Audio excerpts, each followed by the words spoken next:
Capital One Bowl Mania.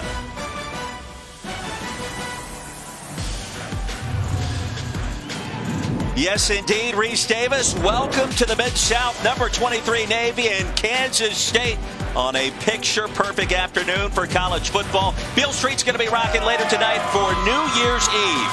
The final day of the decade has arrived, and we've got a good one headed your way right now.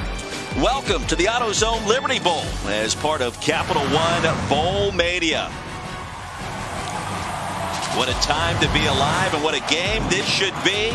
Two of the great turnaround stories in college football in 2019 with Kelly Stopper, Roy Philpott. Lauren Sisler joins us on the sidelines in just 1 minute.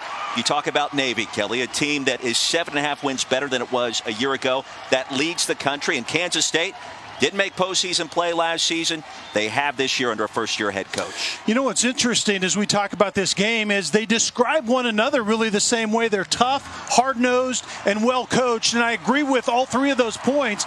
And they've turned it around by emphasizing the same things. They value the football. They're very good in situational football, third down, red zone, on both sides of the ball.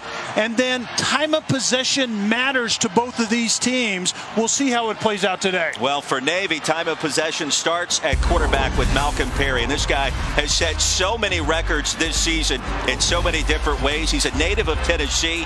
He's going to have about 50 family members and friends on hand here today. Both of his parents served in the Army, so he's got the kind of background that makes sense at the academy. And, oh, by the way, too, he's the Offensive Player of the Year this season in the American Athletic Conference. And just go back to earlier this month, 17 days ago, Kelly, he was so solid against Army. Malcolm Perry is an electric combination of size, speed, and quickness. His commitment to the quarterback position is where everything changed at the end of last year. He's bought into the position, and that's where the evolution began, moving from just a playmaker to actually being a consummate quarterback, and that's what this team needed. And my, oh my, was he amazing throughout this entire season. 304 yards in the victory against the Black Knights that erased a 3-game losing streak. You see the other numbers. History could be made today. Only needs a $117 on the ground to set the FBS single-season record in terms of rushing yards by a quarterback. Well, it doesn't just end with Malcolm Perry. We flip the script. Kansas State's Skylar Thompson, a native of Missouri, was the Gatorade Player of the Year back in 2015 in that state. And in his career, the Little Apple, Kelly, 4,000 passing yards, 1,000 rushing yards so far. Elite company in terms of K-State quarterbacks. And he's a guy that can beat you in so many different ways this season.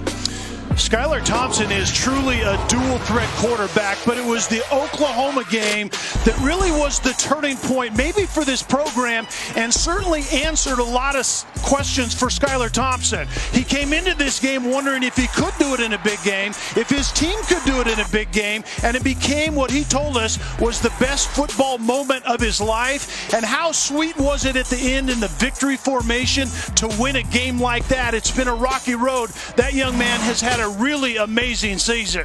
Amazing indeed. We mentioned elite company. How about the likes of Michael Bishop, L. Roberson, Colin Klein? Skylar Thompson's name right there amongst some of the great quarterbacks in the history of the Big 12. Well, Skylar Thompson's story is one that is rich with emotion. And for more on that, we check in with Lauren Sisler. Yeah, Roy, football has been such a catalyst for Skylar Thompson. Despite loss and tragedy earlier in his life, when he was just 6 years old, his mother lost her battle with stage 4 breast cancer. And then 7 months earlier, his grandfather, John, passed away from pancreatic cancer. Before his mother's passing, his mother would often tell him to set high goals, chase after them, and never give up. These words have always stuck with Skylar, and now when he puts on the jersey with Thompson scrolled across the back, he hopes that everyone will see his passion for the game and that he plays not only for himself, but for the people that he loves the most. An emotional conversation we had with K-State starting quarterback yesterday, Lauren. Thank you very much. And don't think that the presence of his mother and his grandfather is not with him here today. Wildcats led by first-year head man Chris Kleiman.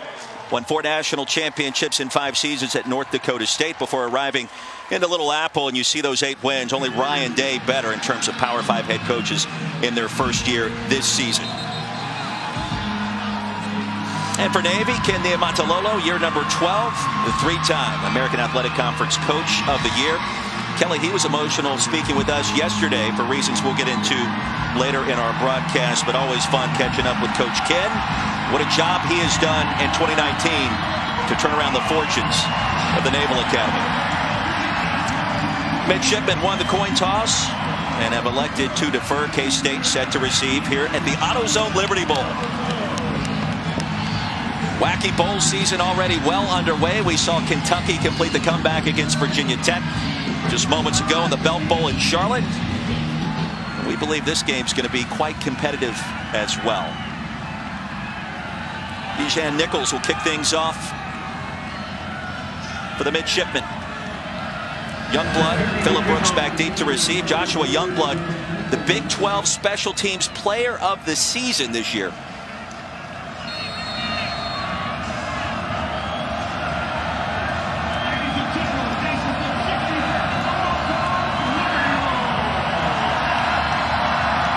Great crowd on hand. We are underway in Memphis. And here's Phillip Brooks from the 9 with a crease. And spun down at the 26. Skylar Thompson, starting quarterback, native of Missouri. Just a junior, still has a lot of great football ahead in his career.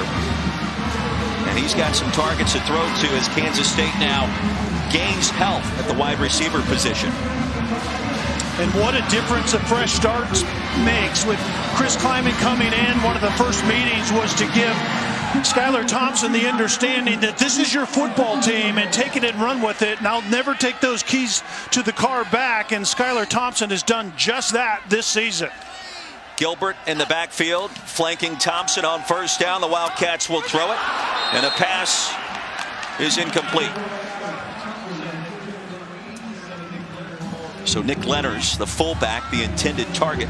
It'll be 2nd and 10 as we take a look at our impact players. For Kansas State, you talked about it. Josh Youngblood is electric, and I think the order of this day, we know how he can impact special teams, but also get him involved in the offense.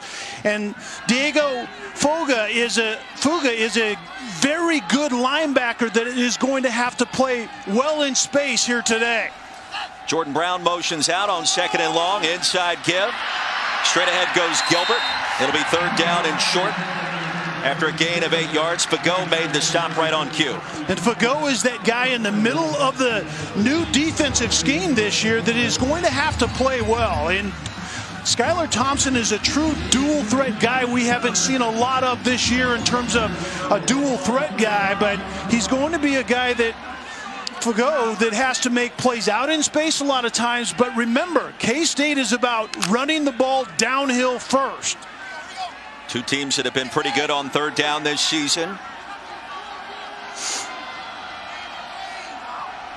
And I'm not quite sure, but I think I just saw a huddle on the field just moments ago. We haven't seen a lot of that in 2019. Nifty run by Thompson. That'll move the chains. The drive stays alive after a gain of 4. Fagot made the stop. Yeah, one of the staples for Kansas State, and Brian Newberry, the new defensive coordinator for Navy, told us this, that they live in 3rd and short. And that sounds familiar because that's Navy's offensive wheelhouse as well.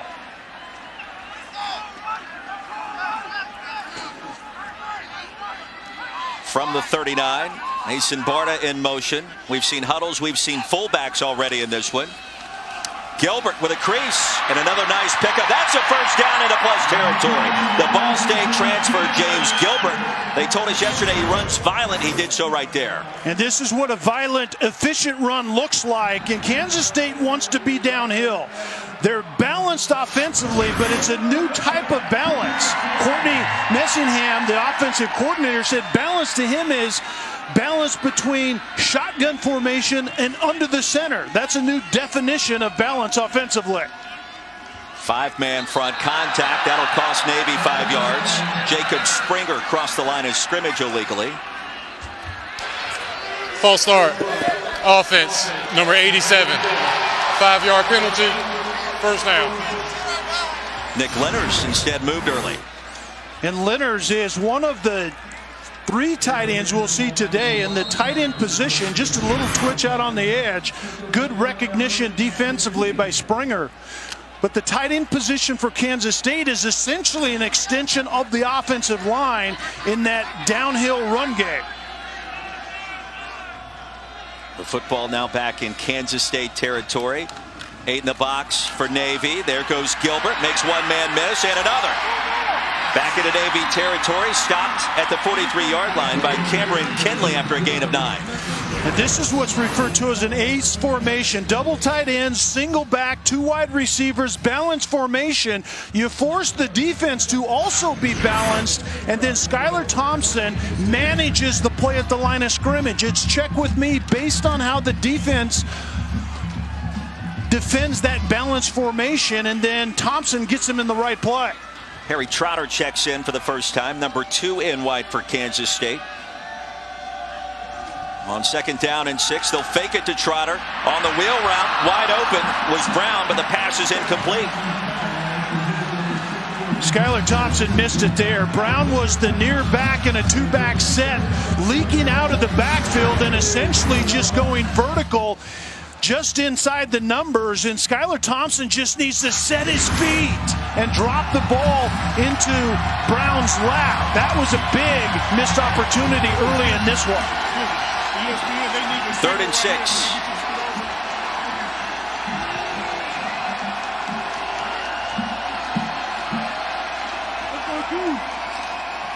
Handoff, Trotter, right side. He'll be stopped well short.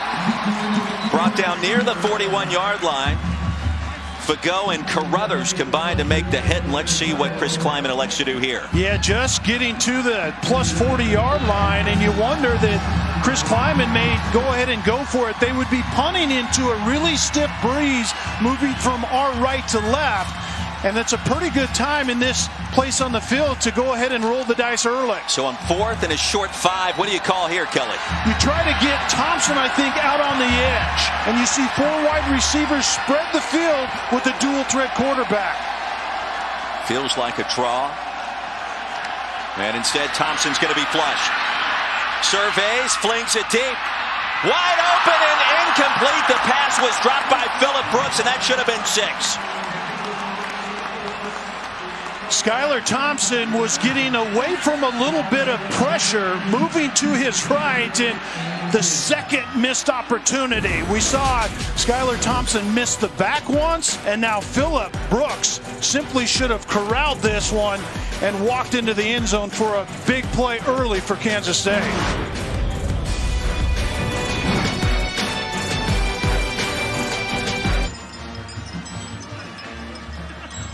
Back in Memphis, you're looking one of the most explosive players in college football this season. He's got a chance to break records previously set by names like Jordan Lynch, Lamar Jackson. 1,800 plus rush yards already this season for the Offensive Player of the Year in the American Conference, Malcolm Perry. And he's going to take off. It's what he does best, tripped up from behind after a short gain. Elijah Sullivan got there first, stopped him to just 3 yards. Over 40% of called drop back passes or play action passes turn into Malcolm Perry runs, and we can see it there. And I think it's a combination of things. First of all, Malcolm Perry is an electric runner with the football, but he also is careful with the football, and so he doesn't want to throw the ball into harm's way. Jamel Carruthers joins him in the backfield. On 2nd down, Carruthers gets the handoff, driven backwards after a gain of 2. Daquan Patton got there first. So we take a look at our impact players, Kelly. Jamal Carruthers is one of those impact players. More speed at the fullback position, and Wyatt Hubert is a disruptive guy off the edge, and he's going to have a huge impact today. And Elijah Sullivan maybe will have a career day in tackles in his middle linebacker position. Navy, one of the most efficient teams in the country on 3rd down. Kansas State, the best in the nation on 3rd down defense. Here's the pitch. Close to the line again. It'll come down to the spot, and that should be enough to move the chains. A gain of 5. The Navy drive stays alive. Kansas State defensive coordinator Scotty Hazelton told us that he wants this to become a pitch game, and this is the true triple option. Dive inside, quarterback Perry gets to the edge, and then is it a pitch or is it a keep? The more the ball goes to the edge in a pitch situation, Kansas State is very, very comfortable with that type of process. Keone Cordell, Makekau picks up 5 as the Navy drive continues. Now in plus territory from the 48. Inside give, running the triple option, no gain. Wyatt Hubert, first team, all Big 12 performer with a tackle. So what we'll show today is, we see right there, Navy is just off the hook good at rushing the football, and Kansas State is very good at defending the run game. So good on good in that situation, but it isn't always a triple option for Navy. A lot of times with Malcolm Perry, it's a two-way option. High probability of the quarterback Perry keeping the ball in his hands. Carruthers in the backfield. 3 wide receiver formation for Navy. And on second down, Perry's going to be flush. Finds a crease. Makes something out of nothing. It'll be 3rd and manageable. Jordan Mitty with a tackle after a gain of 5. So the pass game for Navy is, first of all, few and far between. But think of this. You have the ultimate play call. You have the possibility of one receiver open, and Malcolm Perry can find that open receiver. But you also have a defense that responds into pass coverage and then has to come out of that and try to corral one of the most electric runners with the football after that, and that's Malcolm Perry. Perry will take to the air on 3rd down, and the pass will be reeled in. Michael Cooper will move the chains, and the Navy drive stays alive. Lance Robinson in coverage. And it's almost always going to be some form of man-to-man coverage on the back end. Just a simple hook route by Michael Cooper. Thrown a little outside, but Cooper keeps his eyes on it and snatches it well. Navy's been more efficient in the passing game this year with Perry, and also the addition of Billy Ray Stutzman from Hawaii. Kelly has basically served as the passing game coordinator for the midshipmen this season. Bring a little of that run and shoot that Hawaii is running currently.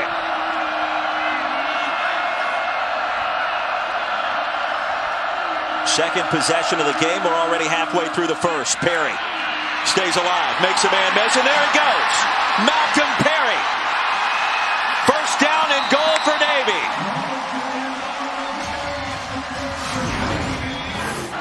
Kansas State has this defended perfectly, outside of the fact that you have to try to tackle Malcolm Perry in space. It isn't a matter of just drawing it up on a grease board and having a hat on a hat. You have to get number 10 to the ground. He's electric both with his feet, Roy, and also he's faster than most people on the field. Back to his native state here in Tennessee. Grew up just north of Nashville. Many relatives live in this area. Carruthers is quickly bottled up. Kelly, he's got a chance, too, to play at the next level.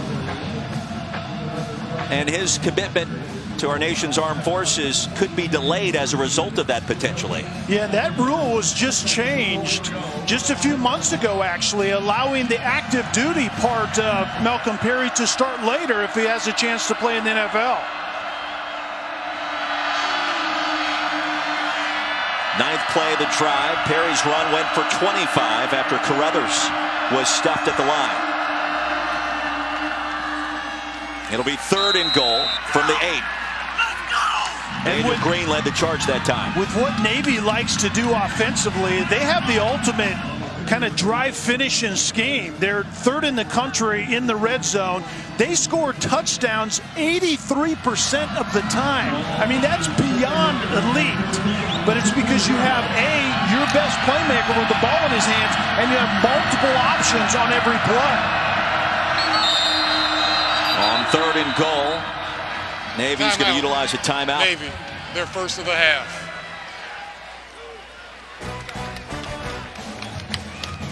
.5:16 to go in the first quarter. Big play coming up.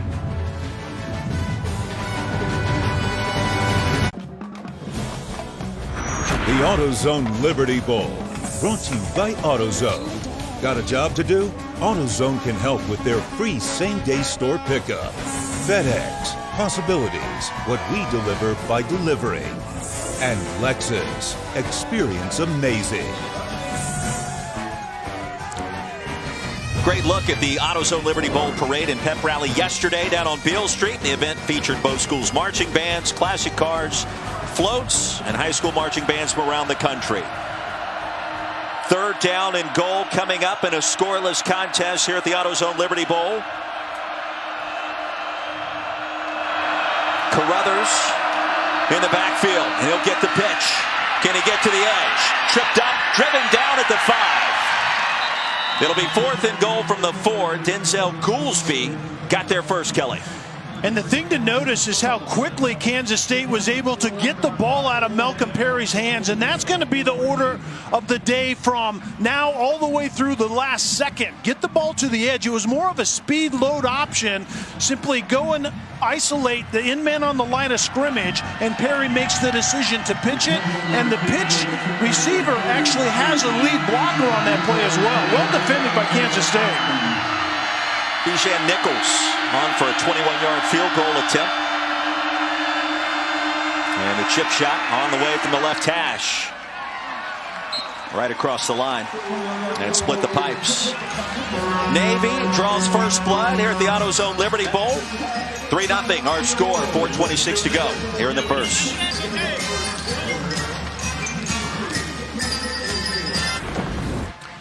Now let's take a look at the Bowl Challenge Cup standings, brought to you by our friends at Progressive. And right now, Kelly Stoffer, the SEC, leading the charge after Conference USA, I believe, snuck in there a season ago. You remember that? I do, because impressive. These things matter when it comes to postseason or off-season message board Twitter fodder. I've never been there. I should visit sometime. Quickly, whenever you do. Make sure that it happens in a very fast fashion. Sounds good. Quick start for Navy. 3-0 our score. 4:26 to go here in the first quarter of the AutoZone Liberty Bowl. Kelly Stoffer, Roy Philpott, Lauren Sisler on hand. They'll pooch the kickoff. And a fair catch made at the 29. Well, don't forget, coming up next, we'll have the Valero Alamo Bowl. Number 11, Utah, the Texas Longhorns. Tom Herman's never lost a bowl game in his young coaching career. By the way, Kyle Whittingham, head coach of the Utes, has won 11 of his previous 12 postseason games. And if a little Tyler Huntley is good, more is better. He has been so rock solid this year, and we'll see what Sam Ehlinger can do with his numbers so far this season. Wildcats take over. The handoff right side nets a couple, as Cameron Kinley made the stop after a short gain. So Jordan Brown picks up 2 yards, and let's see what Kansas State can do on its second possession. And Kansas State certainly is built around the concept of kind of funneling to third and manageable, converting and moving the chains. We talked about it, Roy, at the top, that time of possession matters greatly to both of these teams here today. A lot of people wondered, would Chris Kleiman's FCS brand of championship football work in the Big 12? The answer was a resounding yes, as Knowles goes around the left side for a short gain. I think Chris Klieman was exactly the head coach following Bill Snyder that Kansas State needed. I think the things that Chris Klieman did at North Dakota State, and was obviously incredibly successful, translate really well to the way that you have to play football in Manhattan, Kansas. 3rd and 6. Big play for the Wildcats. Last thing you want to do is go 3 and out after giving up a score to Navy. May not get the football back until midway through the third quarter. Kansas State, their first of the half. That could happen. 30-second timeout. And K-State will utilize a timeout.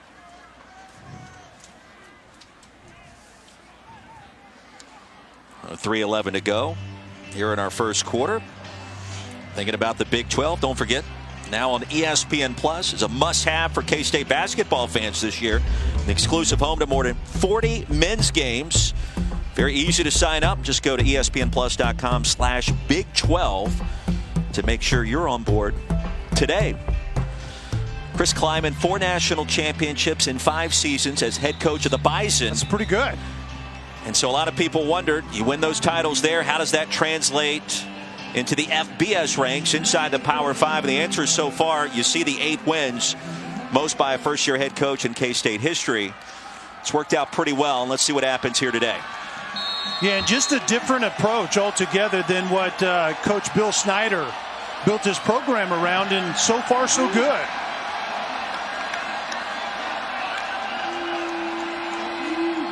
Brown in the backfield. Thompson will change the play. Dalton Schoen in motion. That's his favorite target on 3rd down. Pocket collapses. Thompson will try to buy some time, and he cannot. Sacked back at the 29-yard line. Jackson Perkins got there. This is Navy's new defensive scheme in a nutshell. There's a lot of pre-snap movement defensively by Navy. They don't want the offense to be able to take a good picture before the snap, and then there's a lot of post-snap movement as well. And Kansas State, with that veteran offensive line, couldn't figure it out, and in the end, Skylar Thompson was swallowed up. Second team all Big 12 punter Devin Anktel will send it away from his own 19. Fair catch made by Wynn at the 24. And Navy will take over right there.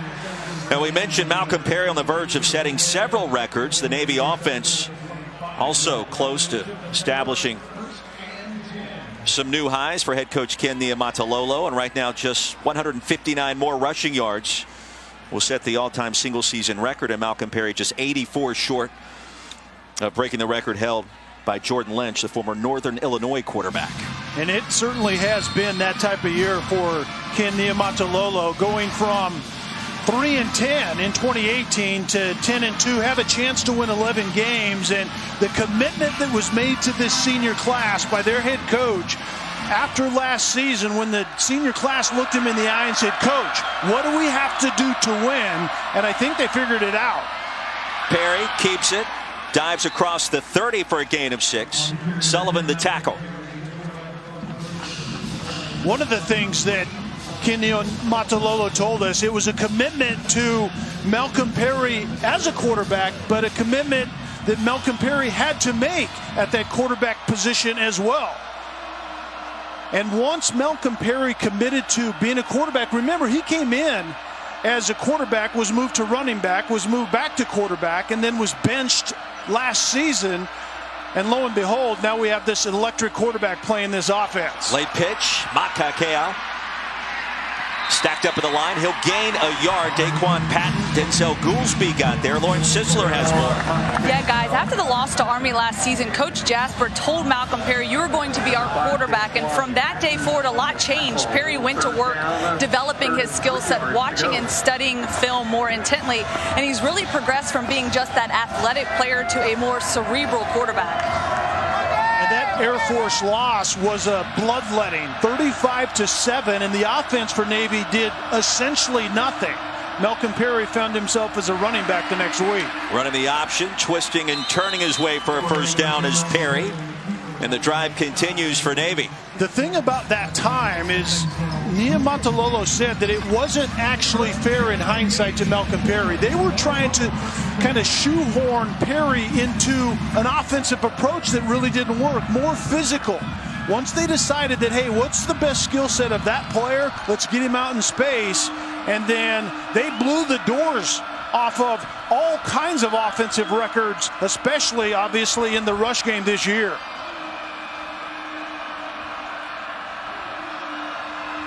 Yeah, just go back to that victory against Army.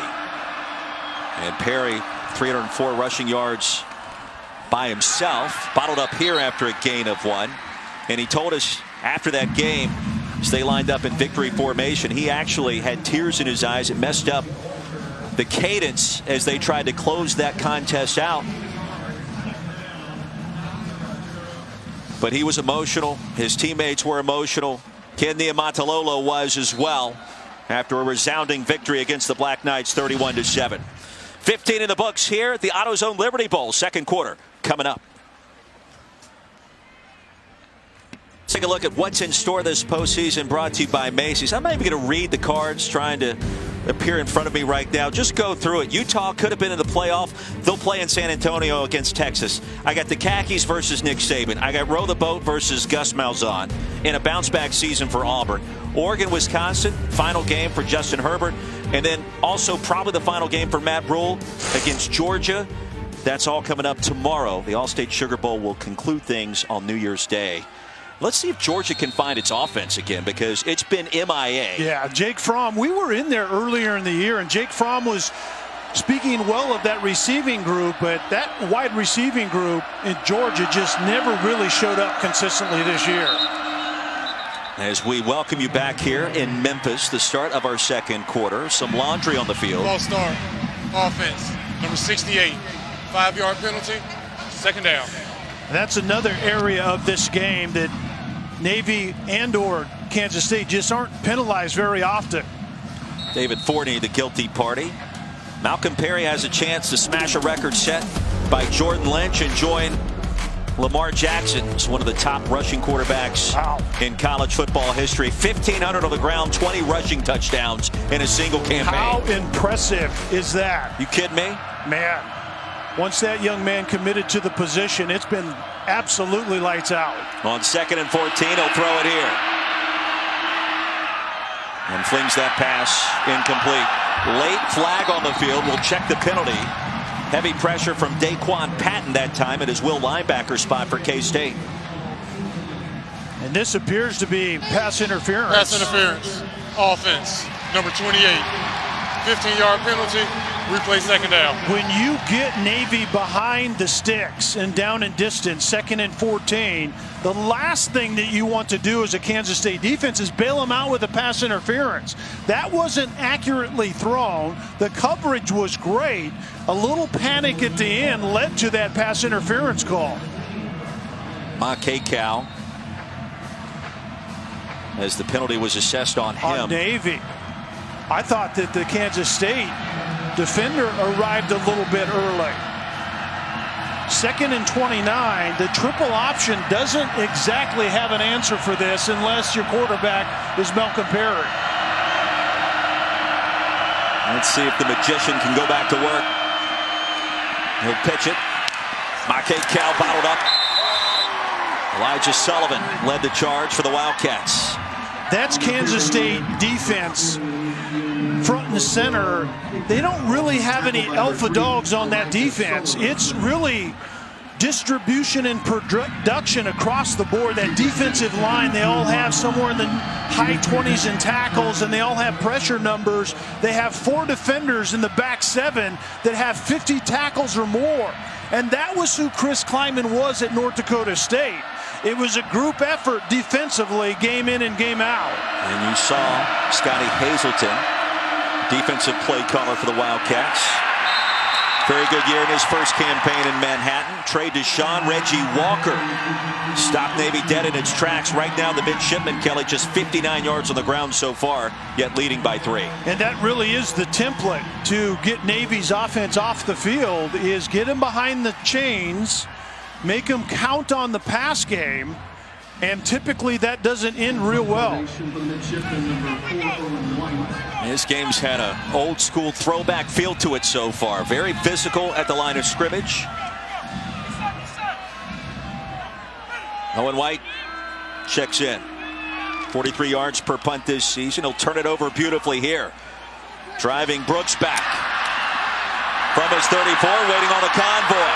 There he goes, Brooks. Far side, can he get to the end zone? Yes, he can. Touchdown, Wildcats.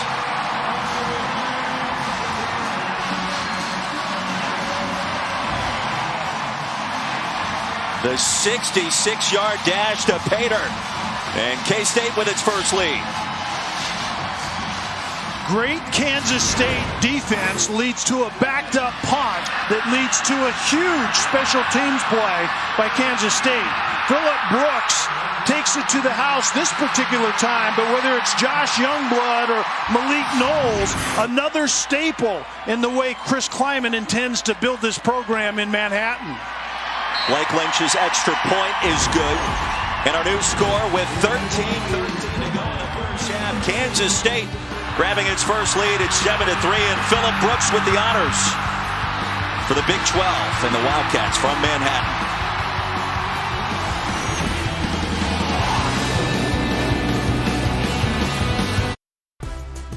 Stream your favorite sports, stories, and series with ESPN Plus, Disney Plus, and Hulu. Get all three for just $12.99 a month.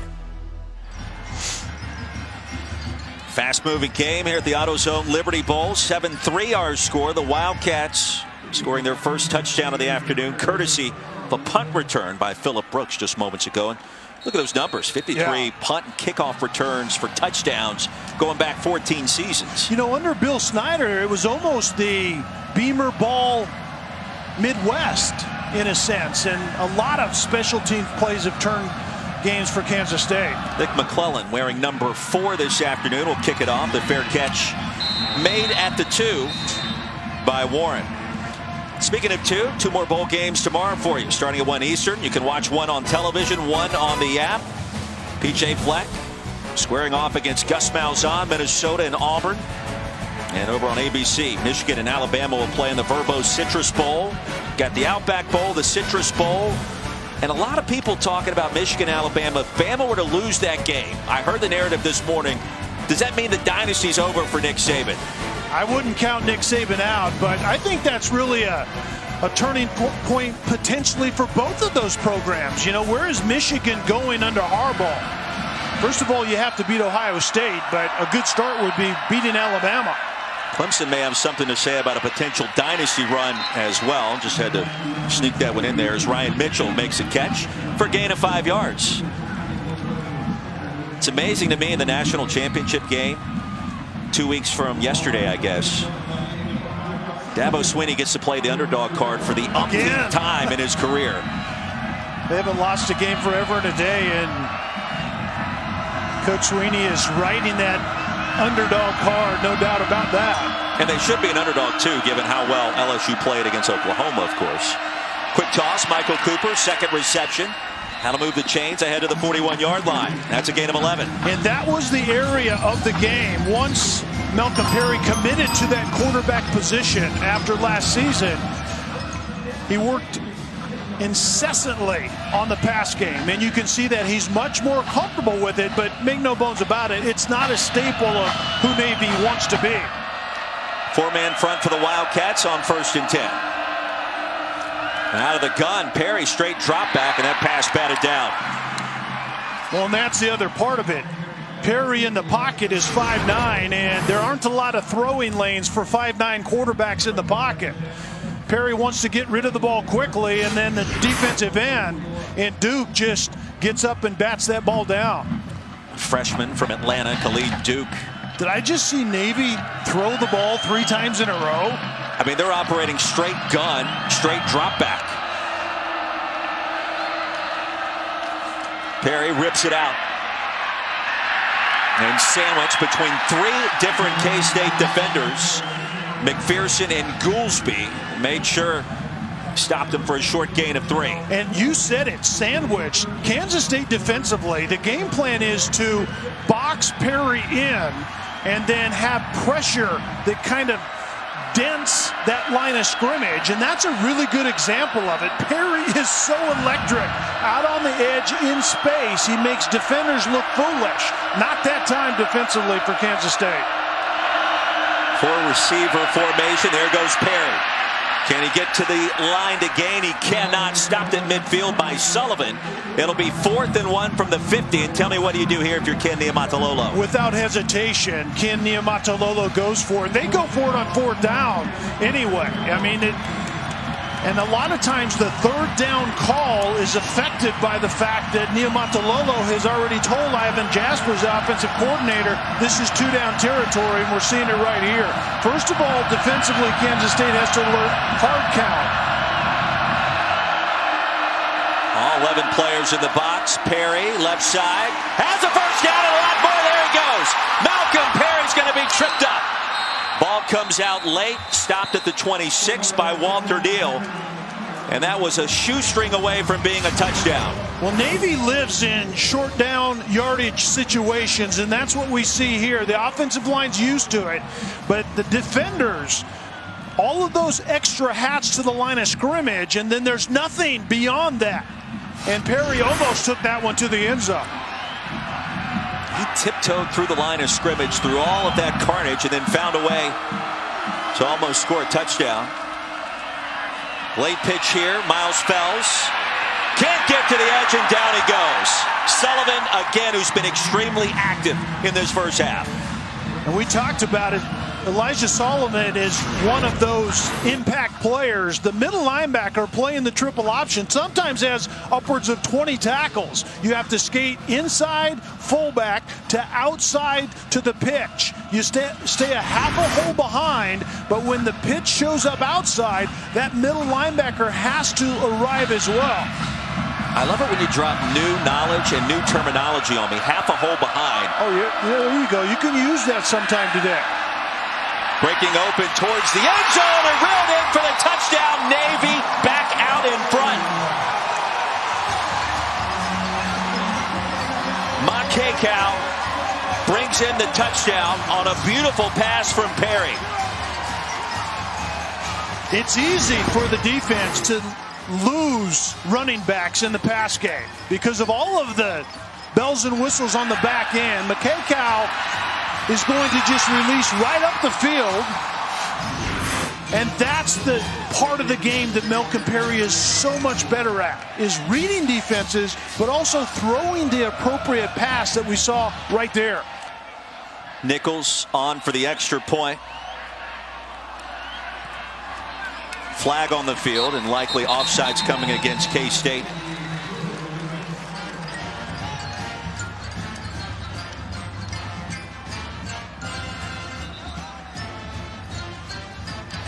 So the plays, try for point is good. Offsides, defense, number 2. That penalty is declined. We'll have the kickoff from the 35-yard line. So the junior slot back, Keone Cordell Makekau, scores the first touchdown of this season. The junior from Hawaii is Malcolm Perry. Drops a dime like it's his job. He's been doing it all season long for the Academy. The AutoZone Liberty Bowl, brought to you by AutoZone. Need a part? They can help you get it fast. Just visit AutoZone.com to get started. And Pizza Hut, official pizza of college football. No one out-pizzas the Hut. Now the Navy players and coaches visiting St. Jude's Children's Research Hospital here in Memphis as the midshipmen met with patients in their room, signed autographs, posed for photos with all of those wonderful children. Back here at the AutoZone Liberty Bowls, Capital One Bowl Mania rolls along, and if that doesn't get you going this holiday season, I don't know what will. Naval Academy bursting that 75-yard scoring drive in 8 plays, and guess what? They're throwing the pill around today, right? I mean, this has been fun to watch. Yeah, 8 plays, 4 runs, but also 4 passes. Makekau catching that last pass in the end zone, but you talk about balance. That isn't something that Navy typically associates with their style of play. It's all on the ground, and it's a lot of times Malcolm Perry, but that was tremendous. Came out throwing 3 passes in a row to start that drive. Ask Malcolm Perry, what would you tell yourself 3 years ago after you burst on the scene, the Armed Forces Bowl against Louisiana Tech with a touchdown on your only touch of the game? He said, you know what I tell myself? Take ownership at the quarterback position and become selfless earlier in my career. Here's Youngblood, the Big 12 Special Teams Player of the Year, sit down after a short return on the kickoff as we take a look back at our Great Clips Drive recap. Navy throwing the football. And they came out throwing it 3 in a row. The first one to Mitchell, the second one to Cooper, and Makekau catching the touchdown pass, and Perry in the middle, almost taking it into the end zone. And that was a 4th and 1. Head coach Ken Niumatalolo chooses to go for it. That's not highly unusual. Finish the drive through the air, on the other hand, is unusual for Navy. 6-man front, and the first completion now for Skylar Thompson, as he's 1 for 4, and that'll be a gain of 6 yards on first down, and the first grab for Dalton Schoen. And we anticipated this type of game, kind of back and forth, violent run game, electric runs by Malcolm Perry. We didn't anticipate as much of the pass game by Navy, but now you would think that you would see K-State settling into their offensive game plan a little bit more right now. Gilbert in the backfield. Play action on second and short. That'll move the sticks. First down for Kansas State. Close to midfield as the drive continues. Springer the stop after a gain of 14 yards. Malik Knowles makes his 23rd catch of the season. And an important thing that Skylar Thompson pointed out yesterday when we met with him is in the 2 losses that Navy has against Memphis and Notre Dame, the offense had success through the air. And I think that's what we're going to see right now. Kansas State probing the pass game just a little bit more than they have up to this point.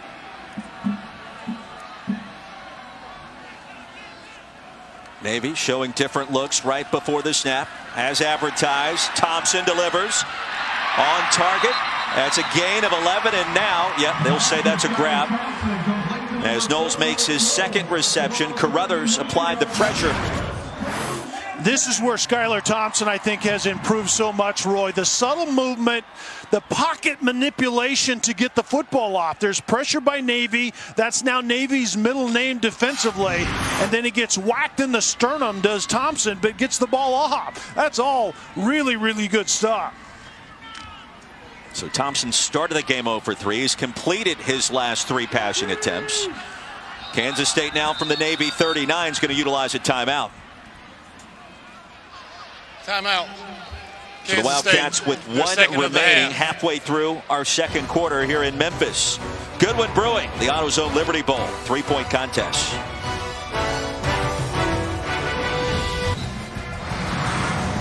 And we welcome you back to the AutoZone Liberty Bowl as part of Capital One Bowl Mania. Beale Street will be rocking later tonight here on New Year's Eve. One of the final college football games of the decade. And don't forget, Inside the College Football Playoff now streaming on ESPN+. Episode 2 actually premieres today, following the day surrounding last Saturday's semifinal games as LSU and Clemson punched their ticket to the national championship in less than 2 weeks down in the Big Easy. And how much fun is that going to be? Joe Burrow, Trevor Lawrence, Etienne, Edwards-Hilaire's now healthy. It's going to be a lot of fun. A lot of fun here at the Liberty Bowl as well. 1st and 10 from the 39 for Kansas State. Kelly Stoffer, Lauren Sisler, Roy Philpott. Wildcats keep it on the ground and a gain of 3 on first down. Fagot with the tackle. And Skylar Thompson, what a comeback story this has been. At least you look at the numbers and the metrics all suggest he's had a great year, but so much to unpack with the junior signal caller from Independence, Missouri. And it really all started with the fresh start that Skylar Thompson got when Chris Kleiman took the job. They have a prior relationship. Kleiman actually recruited Thompson out of high school to North Dakota State, and it ended up that they're together again, and it makes a difference in a quarterback's life when you're told that you have the keys to the offense. Wright checks in at running back for the first time. Knowles makes his 3rd reception on this possession. And that'll move the chains as we check in once again with Lauren. Yeah, and Kelly, when you talk about he was given the keys, so to speak, he said it really changed his entire outlook. He told us that because Coach Kleiman believed in him, he was able to focus on becoming a better leader for this football team and not always having to look over his shoulder and wonder if he's going to lose his starting job. It's been a tremendous confidence boost for him and for the entire team, knowing he's their guy under center. And that's the right word, confidence. You need that as a quarterback, and this coaching staff put their trust in Skylar Thompson. Wright will get his first touch, and the bruising back dives ahead for a short gain of 1. Carruthers with the tackle. And Lauren, what you talked about, once you're not using all of your energy to fight and or keep the starting job, is you get to work on the little intricacies of playing the position, and that's where Skylar Thompson is now, and it's a vital place to be. You learn the offense better, you could be a better leader, and right now Kansas State's seeing all of that out of that young man.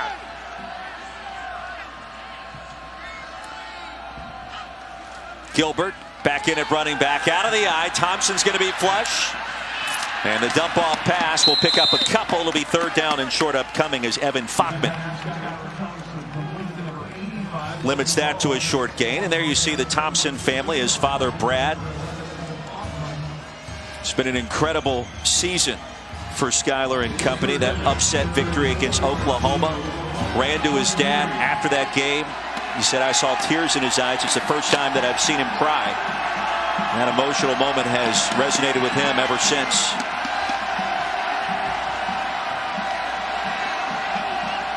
So after Logan Long picked up 4, it'll be 3rd and 5 for the Wildcats. On the jet sweep, Phillip Brooks scored the touchdown on the punt return moments ago. Stop short here. It'll be 4th and 1. Jacob Springer got there.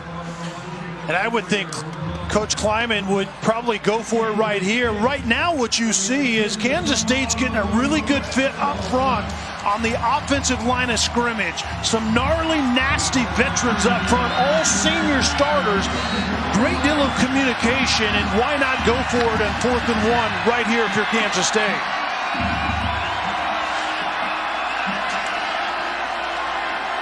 Wildcats 0 for 1 on 4th down so far today. And a timeout called by Kansas State. That'll be their final timeout. Kansas State, their 3rd and final of the half. 3-point game, 4:23 to go, and a fast-moving first half here in Memphis.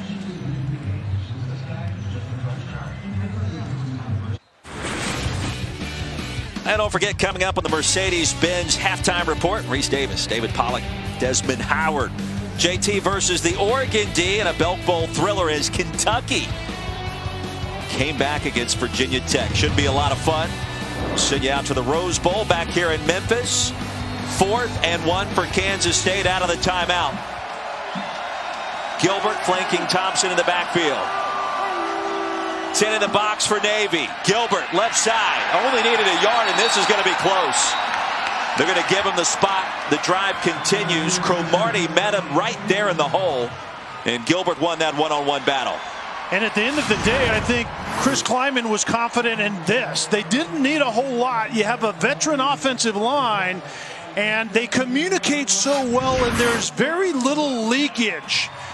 And that's what you need in short yardage situations. A hat on the hat, just don't allow quick penetration, and typically you can convert right there, and Kansas State did.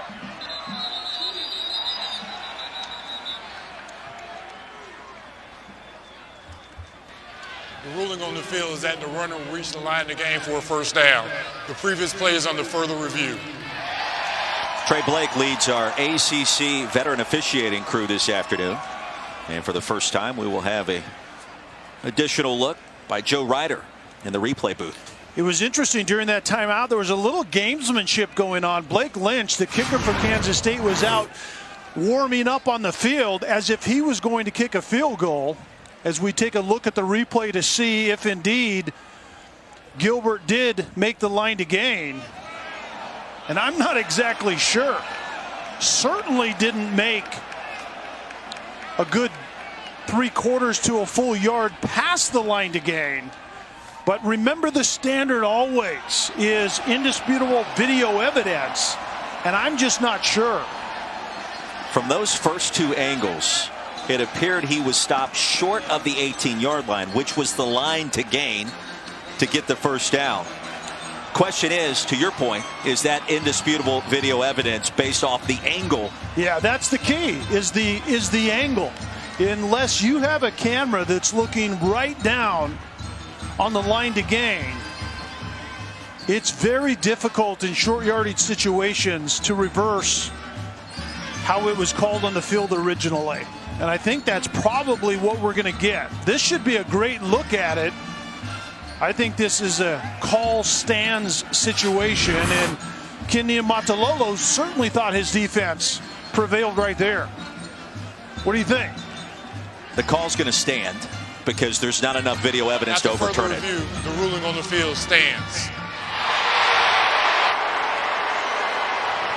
That gamesmanship was interesting because Blake Lynch was out warming up, and the effect that has is that Navy's looking out to see what sub package they put in. Are they kicking a field goal or not? And Lynch gave the impression that he was staying on the field to kick. At the last minute, he left. I told our producer during that break, Rob Adamski, there's a better chance of me kicking a field goal than Blake Lynch. I knew they were going to go for it. You used to kick field goals, right? I was pretty efficient back in the day. For the first down, here's Gilbert. And no running lane there. He is sent backwards. He's going to lose half a yard. Remember how this drive started? Skylar Thompson throwing the football. And I think that's exactly what Kansas State has to continue to do. And furthermore, get Skylar Thompson out on the edge. Right now, it's tough sledding up inside to some extent, even though that's who Kansas State is offensively. 11th play of the drive upcoming. Nizair Cromartie playing from that Raider position in the Navy defense. In attack mode in this first half. He bottled up Gilbert that last play. Jordan Brown, the new running back for the Wildcats. Clean pocket for Thompson. Has all day.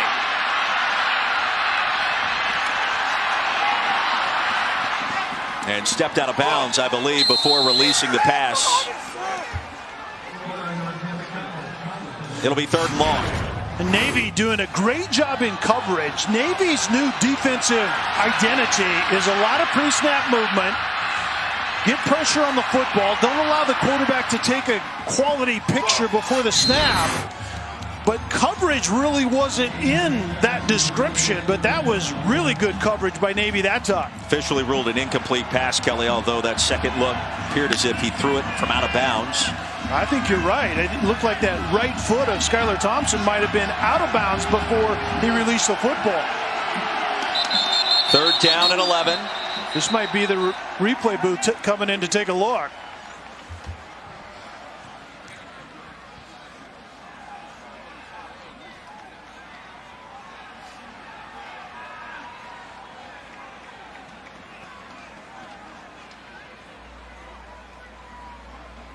And Ken Niumatalolo suggesting the same thing to this veteran crew. And the difference would be a loss of 5 to 6 yards. It's a throwing down nonetheless into the red zone, but it may be from a different starting point. The ruling on the field is an incomplete pass. The previous play is under further review. That's back near the 21-yard line. It'll be a loss of about 2 to 3 more yards. In a game like this, football, they say, is a game of inches, but in particular, triple option time of possession game like we're seeing today, it may mean a little bit more. Yeah, and in this game, you need to really finish well in the red zone. We saw Kansas State's defense bow up and hold Navy to a field goal originally early in the first quarter, and Chris Klieman understands to beat Navy, you have to beat them at their own game. You have to be really good in situational football. Convert 3rd downs, extend drives, and then get 7s instead of 3s in the red zone. So the first ever meeting between these two schools has been a good one so far. By the way, how cool are those uniforms that Navy's wearing today? Fantastic. We noticed that as soon as we arrived at the stadium. Kelly Stoffer, Roy Philpott here in the booth. Lawrence Sisler on the sidelines here at Liberty Bowl Memorial Stadium. Navy trying to win its 11th game of the season. That would tie the mark for victories in a single campaign. And Chris Klieman doing a fantastic job in Manhattan, taking over for Bill Snyder, which, as anybody can understand, is not easy to do. After further review, the quarterback stepped out of bounds prior to releasing the pass. Therefore, he is down at the 21-yard line. It'll be 3rd down at the 21-yard line. Please reset the game clock to 2:48. 2:48 on the game clock. A replay booth has been crushing it so far this game, and I emphasize that because they're basically agreeing with us, and that's always a good thing. Right? Usually is. Usually. I shouldn't say always. Usually. 3rd and 13. Approaching 2.5 to play here at the Liberty Bowl. An exciting first half. Brown, the running back. Here comes pressure. Thompson escapes, throws it into the turf. And he was lucky he wasn't sacked by Alon Nash near the 30-yard line. Head coach Ken Niumatalolo went looking for something new defensively in the offseason, and this is it. Brian Newberry brings in a scheme that really is creating a niche at the Naval Academy. It's a lot of bells and whistles before the snap, creating indecision in the blocking scheme, whether it's run or pass protection. That's the result of it we just saw on that play. 39-yard field goal attempt by Blake Lynch is good. And just like that, we're tied at 10.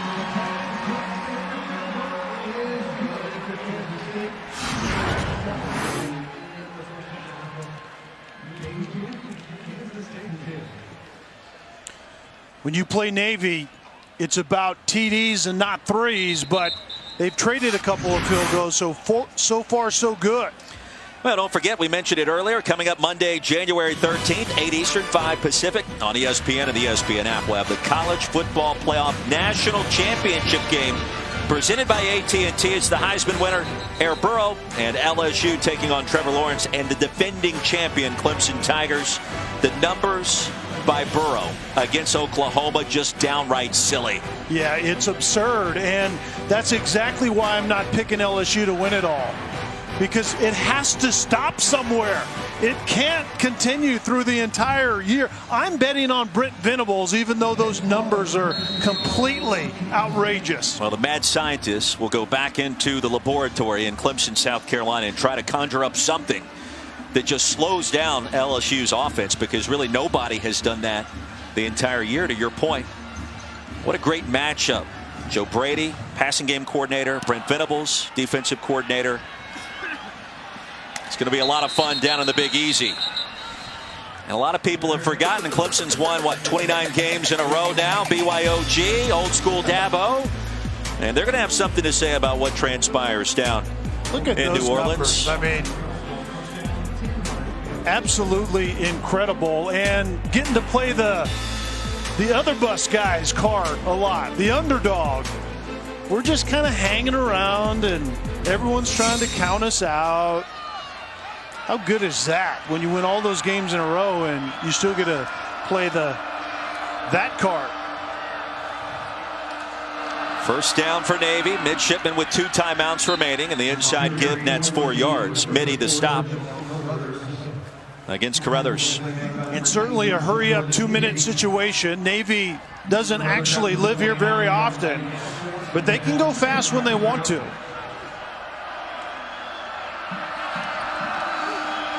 Play action. Perry drops back deep. He has Cooper wide open. Couldn't see him. He'll take off and be stopped short of the line to gain by Wyatt Hubert.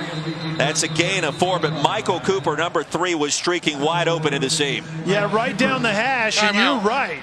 Navy. Malcolm Perry had it, but that's where Malcolm Perry kind of plays that passing game somewhat conservatively. If he doesn't see it clearly, he doesn't throw the football. So Navy will call a timeout. 3rd and 2 upcoming. Less than 2 to play in our first half. It's already been a crazy day of postseason football. We saw the Belk Bowl. Kentucky and Virginia Tech came down to the wire. A 31-30 thriller in Charlotte. And now Scotty Hazelton will talk things over here with his star linebacker Elijah Sullivan, who already has more than 7 stops in these first 2 quarters. How good is Coach Hayes' beard right there? Beard game, I told him yesterday. I hadn't seen you since you left Laramie. It remains as strong as ever. Yeah, no question. That is a good beard, and his defense has played really well against an incredibly electric quarterback in Malcolm Perry thus far today. Out of the timeout, 3rd and 2. Carruthers stacked up. Driven backwards, he's going to lose a yard. Trey Deshawn got there first, the senior. The option for Navy starts with the fullback, and Kansas State knows that. Navy appears to be getting ready to at least give the impression they're running a 4th down play here. Movement. Let's see who jumped first. Hubert was in the neutral zone. It's who went first, and I think it was Wyatt Hubert that jumped in and caused the Offside. movement. Defense, number 71. 5-yard penalty results in a first down. Correction, the foul was on number 56.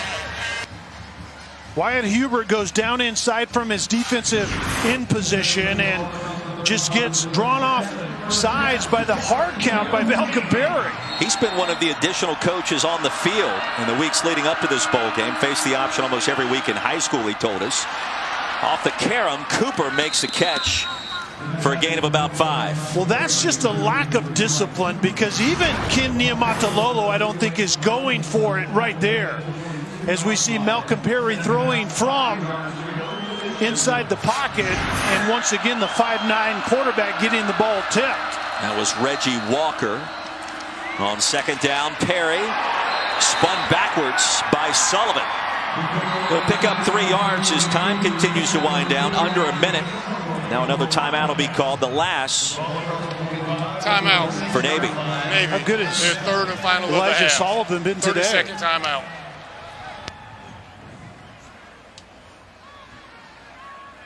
Well, 2 bounce-back programs this season, 2 bounce-back quarterbacks. You see their numbers. Thompson got off to a slow start, but he started to warm up on that last possession.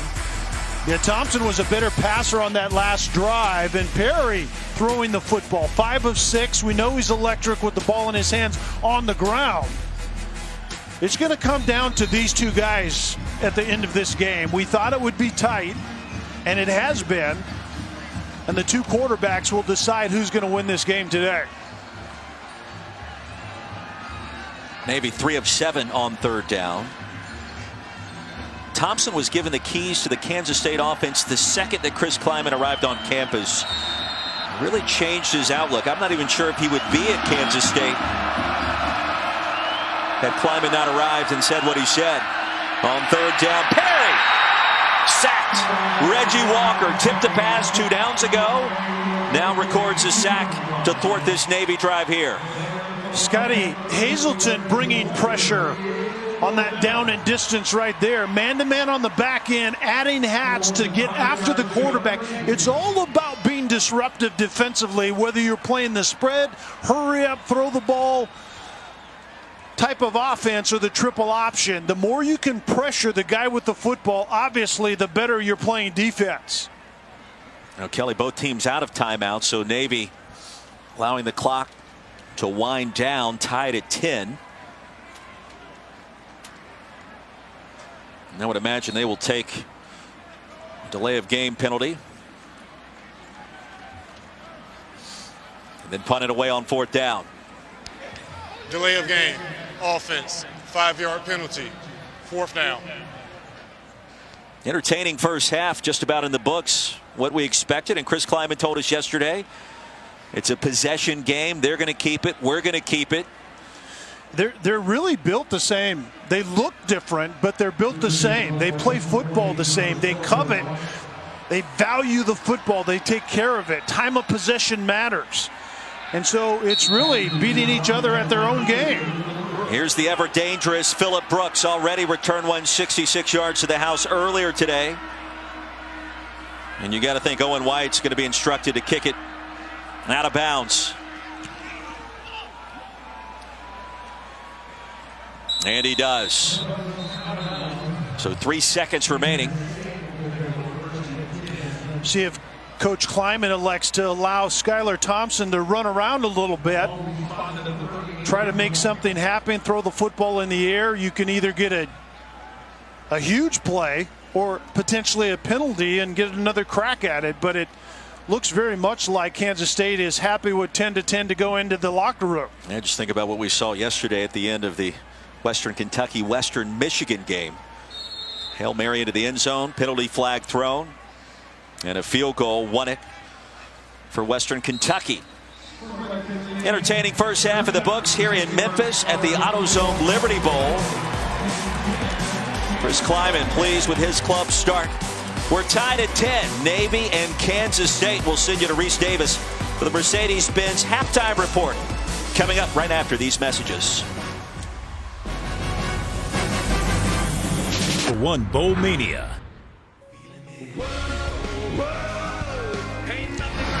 And welcome back to the AutoZone Liberty Bowl as part of Capital One Bowl Mania.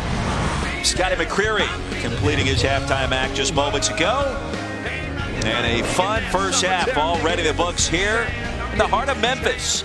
Tied at 10 between number 23 Navy, and you look at this second half, it is going to be a lot of fun. Kansas State in position, Navy in position, a throwback old school kind of slugfest game. It's been a little different. It's been a lot of fun so far. Yeah, it's been different because the defenses have won the day, to be quite honest. I think Kansas State corralled Malcolm Perry really well.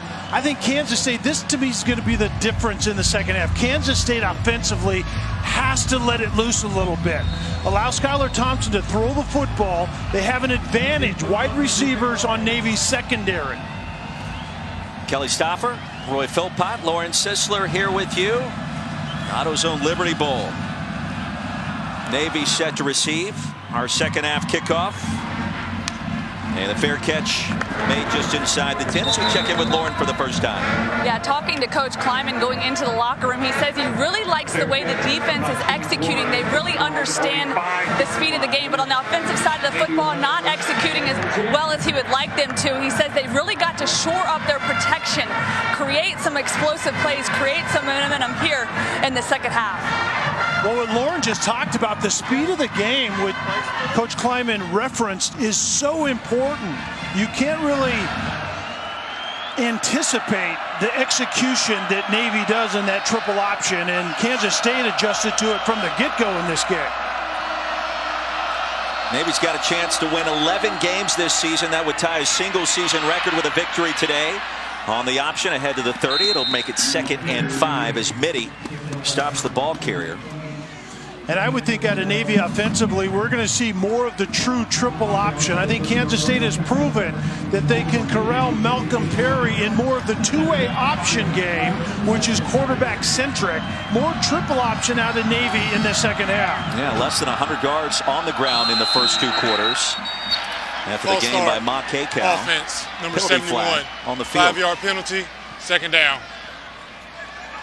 Is it just me, or the ref's mic giving us about every third word? I think maybe there was some hanging out on Beale Street late yesterday, perhaps. I was hoping. That. I don't know. I was hoping that my ears weren't cutting out like that.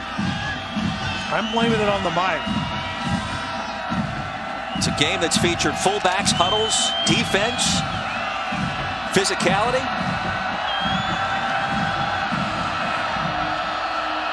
Fantastic way to end the college football decade right here on ESPN. Perry escapes. He's got a first down and a lot more. Into plus territory. Navy setting up shop on its opening possession as Sullivan ushered him out of bounds. 4.5 out of 10 called passes turn into this type of Malcolm Perry outside the design of the concept play, where one of the most electric quarterbacks in the country, actually college football players in the country, gets outside and plays like that. And you can see right there, the 21st game, 100 yards, second most in school history. 29 on that last carry. From the 46.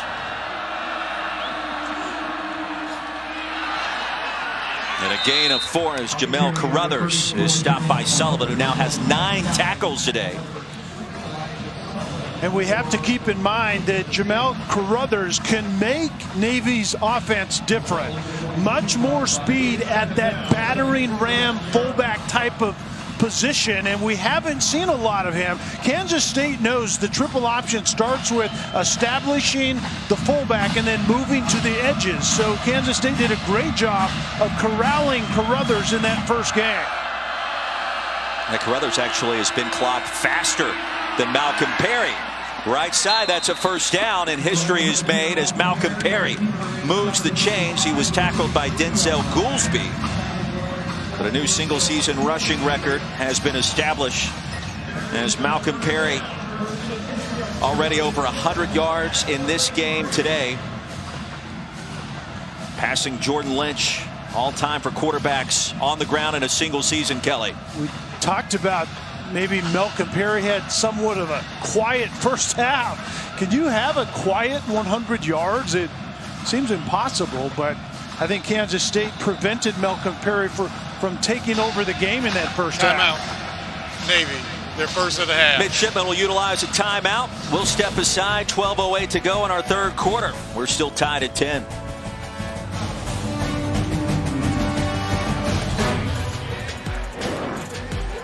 Back at the AutoZone Liberty Bowl, we're tied at 10. Kelly Stoffer, Roy Philpott, Lauren Sisler. History made as we went out to that last break. Malcolm Perry, Navy quarterback, now has established a new single-season record. 1,923 rushing yards, eclipsing the former mark set by Jordan Lynch, the Northern Illinois quarterback in 2013. Nobody has been more effective on the ground at the quarterback position, Kelly. It's always a pleasure when you get to watch history being made, and what an electric runner with the football. Quickness and speed, that's a tough combination to find in one human being. Buck 19 on the ground already today for Perry and counting. He had 304 against Army 17 days ago. Flush, he'll gain a yard here. There is a flag on the field at the 17-yard line as Wayne Jones stopped Perry.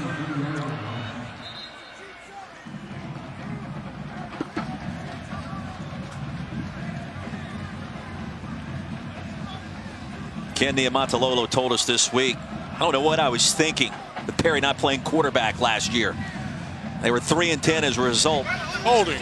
Defense number 2. 10-yard penalty results in a first down. Lance Robinson, the guilty party. Yeah, Lance Robertson down below on Chance Warren. Chance Warren's just trying to get vertical, and obviously Robinson reaches out and grabs him.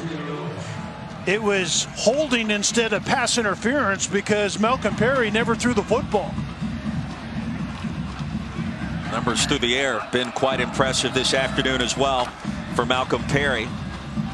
Yeah, Ken Niumatalolo told us that wasn't one of his finest moments when he moved Malcolm Perry from running back to quarterback and then back to running back once again, but it was that beat down by Air Force last year when the offense did essentially nothing. And the irony in that game is afterwards it was the valuation, are we too one-dimensional because the quarterback does everything with our offense? Well, it's hard to imagine Malcolm Perry having less of an impact in this game than what we've seen this entire year. Nelson Smith in the backfield. He'll get the handoff straight ahead through the A-gap.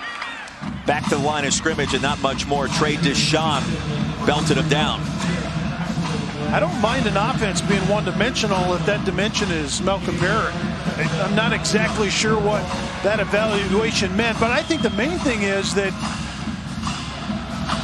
they discovered that they were just trying to plug Malcolm Perry into the wrong approach. Too much physical running inside, not enough electricity outside. Perry on the option, got to the edge, belted down hard. Wayne Jones, the full head of steam, and Kyle Ball got there. Short game. And just watch the speed and athleticism coming from the inside out by Kansas State. That's how you have to defend Malcolm Perry. That half a hole behind concept is you chase the quarterback from the inside outside, and then speed has to kind of feather out the play, and then you swallow up the quarterback. 3rd and 7.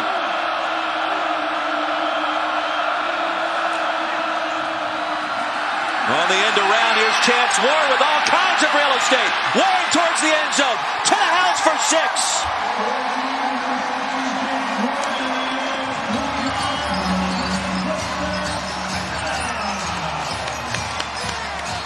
Oh, this second half's going to be a lot of fun.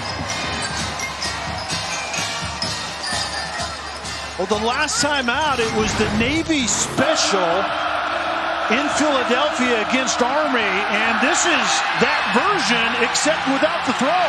This time it's just a walk-in by Warren on the reverse. Same concept, one's a run, The other against Army was a pass. Bijan Nichols on for the point after. In our new score, 10:15 remaining. In our third quarter, 17-10, the Naval Academy out in front of Kansas State. Some trickeration for our first points of our second half as Chance Warren scores his second touchdown of the season.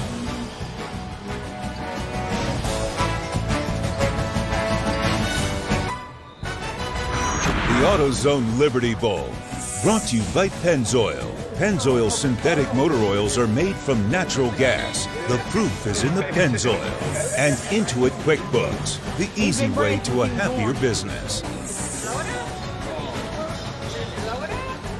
Well, you wonder why we have so many bowl games. This is one of the main reasons that K-State players and coaches at St. Jude's Children's Research Hospital back on Friday, posing for pictures, signing autographs, spending time with patients and their families. Yeah, it's for moments just like that. I think well said. So many of these postseason contests giving back to their communities. Malcolm Perry orchestrating another Navy touchdown drive on their first possession of the third quarter.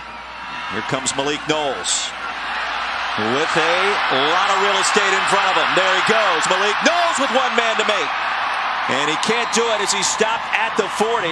Kansas State with outstanding field position to start its first drive of the third quarter. Well, the big special teams play in the first half was delivered by Phillip Brooks, and now Malik Knowles, who's healthier now than he was just a few games ago. And that's one source of speed that the Big 12 is going to see in Kansas State's offense next season. It's Malik Knowles, it's Josh Youngblood, and it's Phillip Brooks that's going to be infused into the design of what Kansas State does offensively in 2020. That return covering 52 yards. Gilbert on first down. Off left tackle will pick up a couple, so think about Phillip Brooks, to your point. 66-yard punt return for a touchdown earlier. We saw Knowles from 52 yards out there, and Joshua Youngblood, Big 12 Special Teams Player of the Year this season for K-State. Yeah, and I would think we would see Youngblood in this game here soon. I think by design, you can build touches to your playmakers, and Kansas State has to do that offensively here in this second half. Three-man front for the midshipmen. Now make it 4 on 2nd and 7. Schoen has it. 1 yard short of a first down. Carruthers stopped him. Well, we talked about Skylar Thompson getting the keys to this offense, meeting number one with Chris Kleiman. Well, this is where you prove that offensively as a staff with Skylar Thompson. Allow this game to be put on his back in the pass game in this second half and get it done. That's what it's going to take for Kansas State here. Barta, the fullback, Gilbert dotting the I.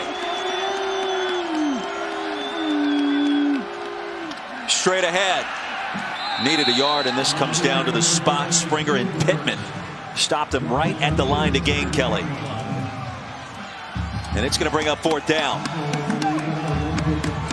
Well, Kansas State's not opposed to going under center. That's what they determined to be balanced, is between gun formations and under the center. Put Skylar Thompson under the center and quarterback sneak right here. 7 in the box for Navy, all at the line of scrimmage. Thompson straight ahead. A secondary surge may have gotten him there. Let's see. And a late flag on the field.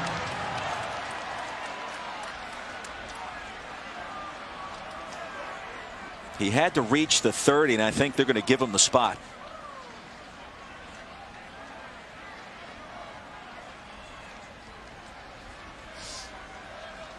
And the penalty coming well after the play ended.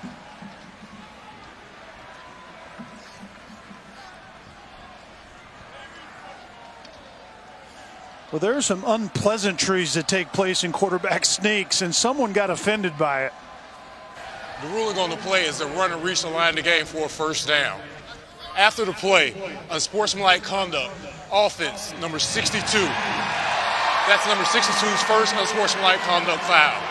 15-yard penalty from that spot will be first down. Well, Tyler Mitchell is the right guard for Kansas State. One of those seniors that played a lot of football but lost his cool on this play. And you can see down in the bottom of that mass of humanity, things are said and places are grabbed that aren't allowed in most walks of life, and that's what happened right there with Tyler Mitchell. That was fantastic. You saw Diego Fagot kind of grimace backwards for a moment, maybe highlighting your point. Grimace indeed. It will be a first down. The ball moves backwards, and so does the snap. Thompson jumps all over it way back in Kansas State territory at the 35-yard line. It almost looked like Thompson wasn't ready for the snap, and then when the gun snap is off the frame of the body of the quarterback, that one was high and it was hot, and I don't think Thompson knew it was coming. So Kelly, after picking up the first down, Kansas State then loses 33 yards on a penalty and a snap that whipped right past Thompson. How does 2nd and 28 sound to you?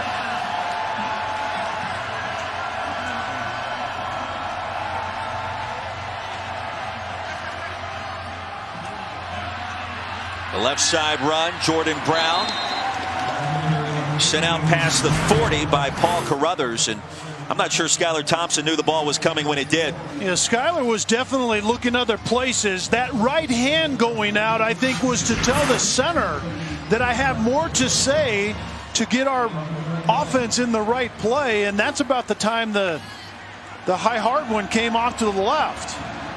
You called the 5 seniors up front for Kansas State a gnarly bunch earlier. That was a gnarly, ill-timed snap right there. 3rd and 24. Thompson with time now escapes. And he'll have his bags packed. Ball pops out near the 41. And let's see who jumped on it.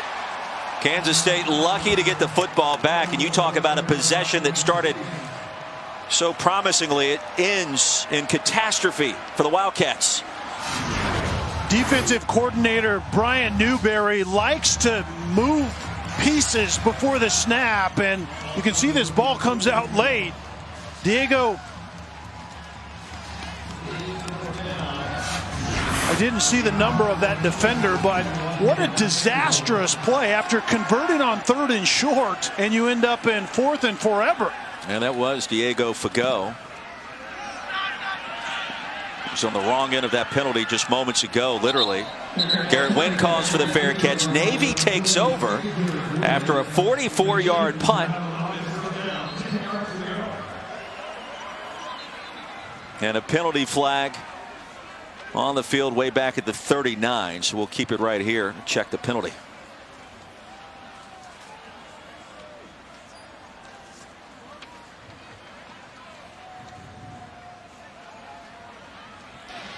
During the kick, holding, receiving team, number 22.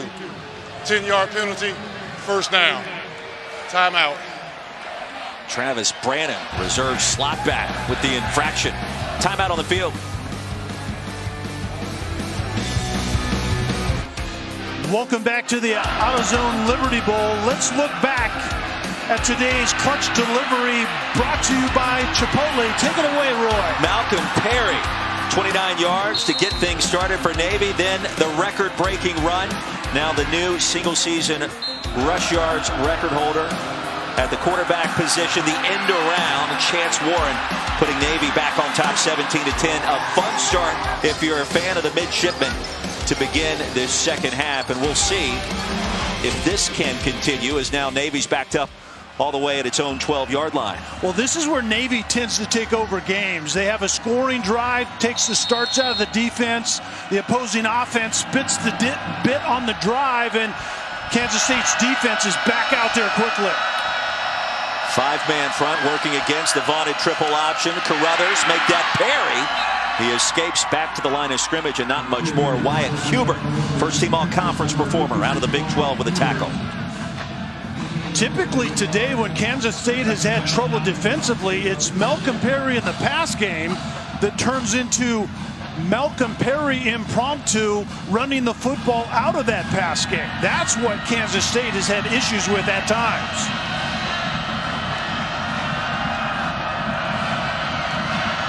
Perry under center on 2nd and 9. Here comes the option. There goes the pitch. That'll be a first down for Navy. Finding ways to create drives. Makekau with a first down carry. True triple option. Fake dive inside. They take the dive. Perry gets to the edge. Does he keep it? Does he pitch it? Kansas State wants to make this a pitch game, but you have to defend the pitch when Malcolm Perry gets out to the edge and indeed pitches the ball away.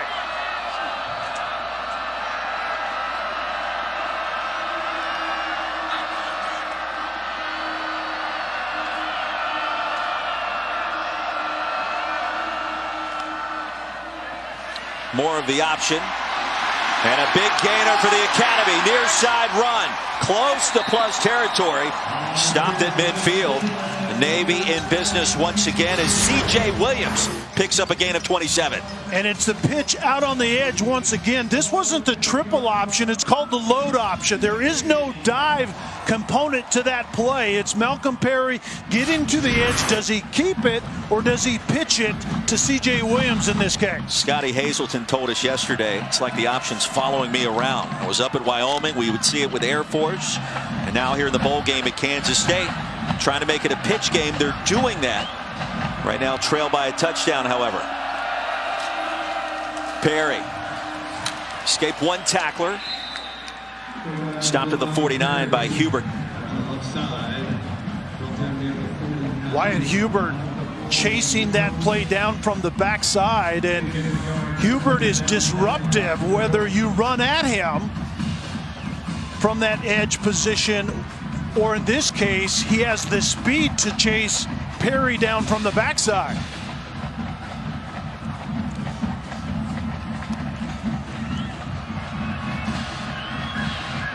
Navy now has established a new school record for rushing yards on this drive.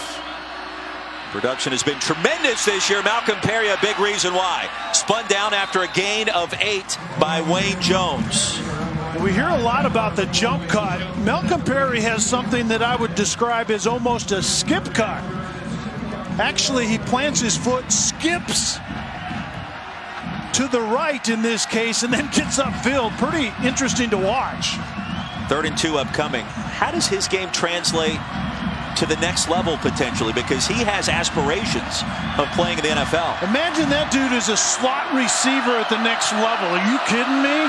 Teach him how to run routes, find space, and then he's dynamic after he has the football in his hands. On 3rd down, they'll toss it out. First down for Navy. And a punishing finish at the 30-yard line.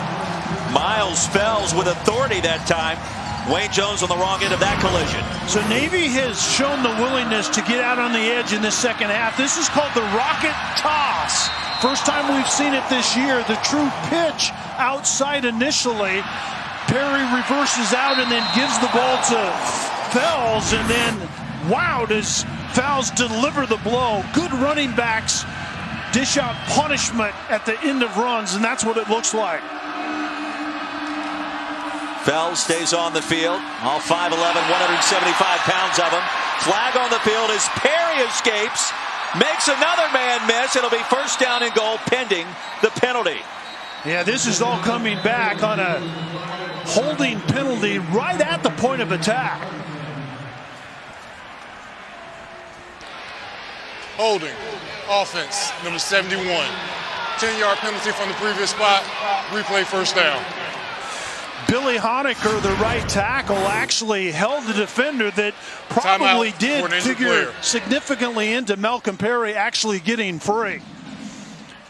It's the counter play. You show pitch, triple option to one side, and Perry reverses back, has 2 offensive linemen pulling from the right to the left, and Honecker ends up getting called for the hold.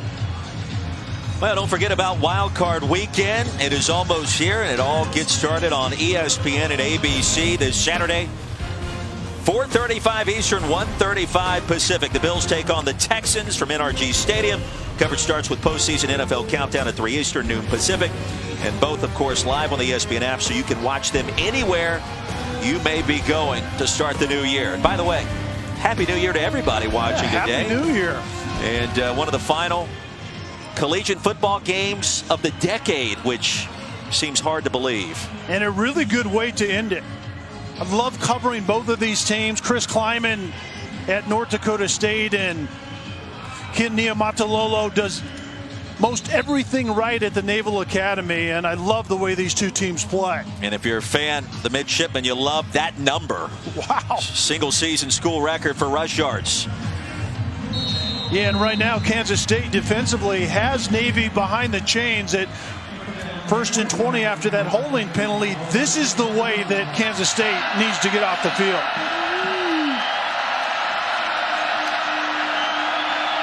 Perry settles in. Carruthers stopped at the 41 by Daniel Green. And just kind of thinking ahead on this drive, this certainly has the feel of a 4-down territory with Ken Niumatalolo. Behind the sticks, if you can get into 4th and somewhat manageable, Ken Niumatalolo may look to go for it.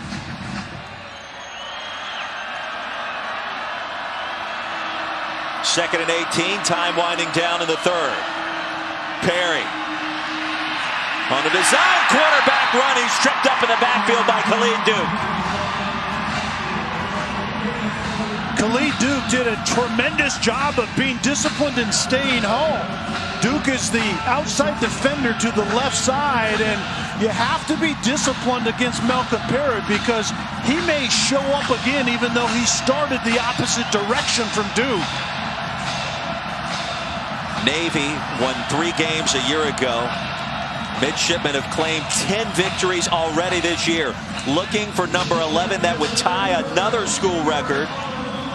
Can they get there? Kansas State will have something to say about it. Wildcats trail it by a touchdown. 15 minutes to go in a back-and-forth affair here in Memphis. Don't you go anywhere.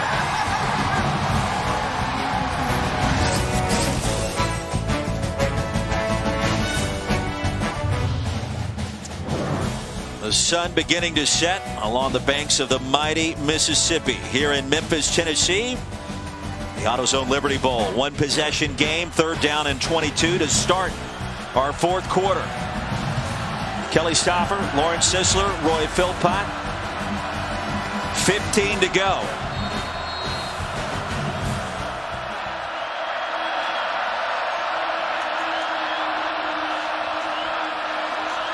Malcolm Perry wants to throw it, and he will. Incomplete. Had a man open, underthrew his intended target, and that could have been a big gainer. Instead, it's 4th and a country mile. Yeah, you're exactly right. Malcolm Perry gets outside the tackle box and just doesn't really get his feet in the proper position to complete this pass. Kansas State had dropped coverage. There was certainly a miscommunication. Ma Kekal, the intended receiver, as Phillip Brooks drifts back to receive this Navy punt.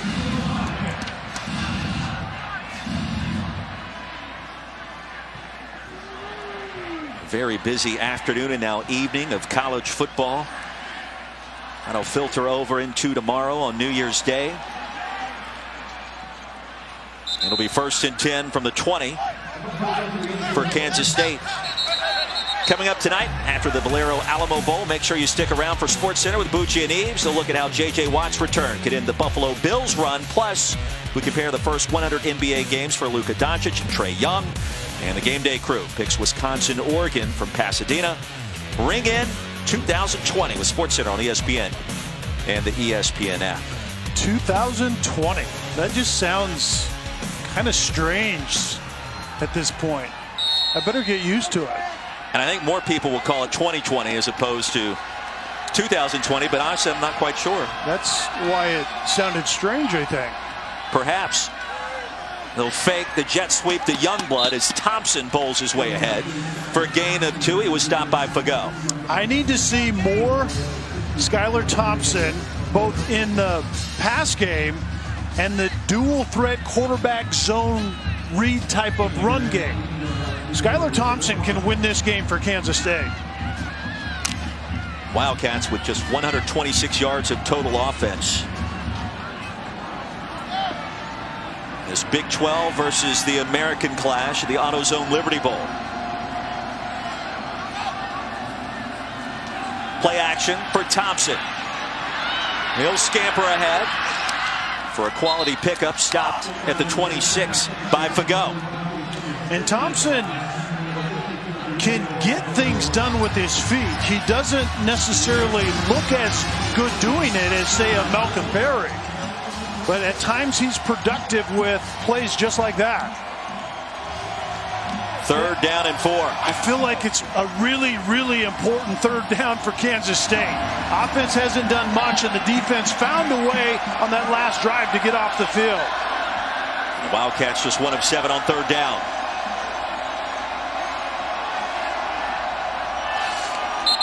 Low snap, penalty flags. They're going to back him up 5 more yards. Snap infraction. Offense, number 79. 5-yard penalty, 3rd down. I'm not exactly sure what the miscommunication is here.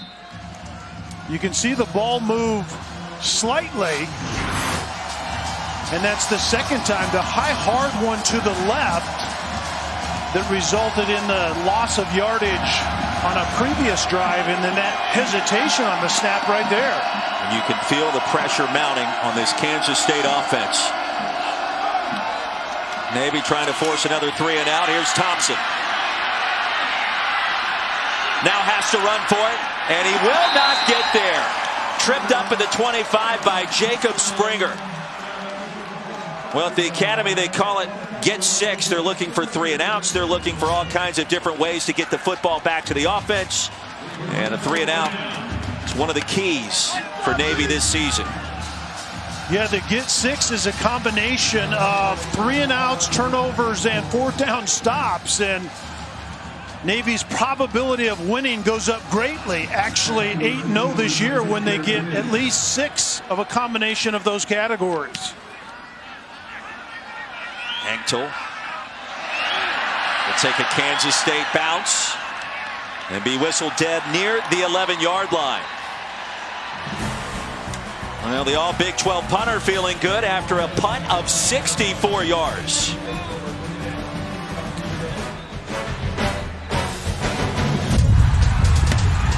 This season, for every field goal, an extra point made by participating universities. Allstate will make a contribution to the university's general scholarship fund. Thank you, Allstate. Look at the Hernando de Soto Bridge connecting Tennessee and Arkansas across the Mississippi in a 1-possession game at the AutoZone Liberty Bowl. Kelly Stoffer, Roy Philpott, Lauren Sisler, so glad you could join us. Happy New Year. And away we go for our final 12-16 on this New Year's Eve. Navy has the ball at its own 11-yard line with a 7-point advantage.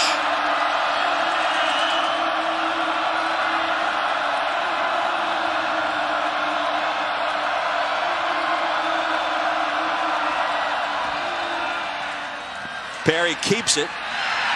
Double team, brought down, spun backwards finally after a short gain. Elijah Sullivan, active in the first half, makes a tackle there. You can't defend the triple option better than Kansas State does right here. You take away the fullback, you feather the triple option to the outside, and then you crush the quarterback, Malcolm Perry, with multiple hats. And that's exactly what Kansas State did defensively right there. That was Sullivan, Walker, Jones, and a wave of white. You missed at least 3 hats that were there as well.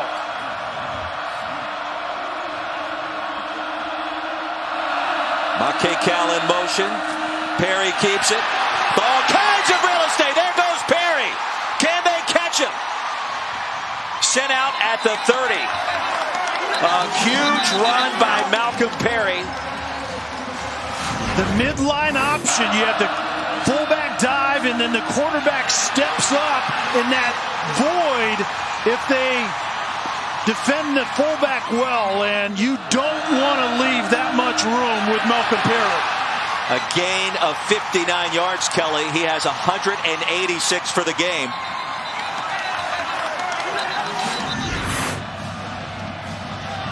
And movement at the line on first down.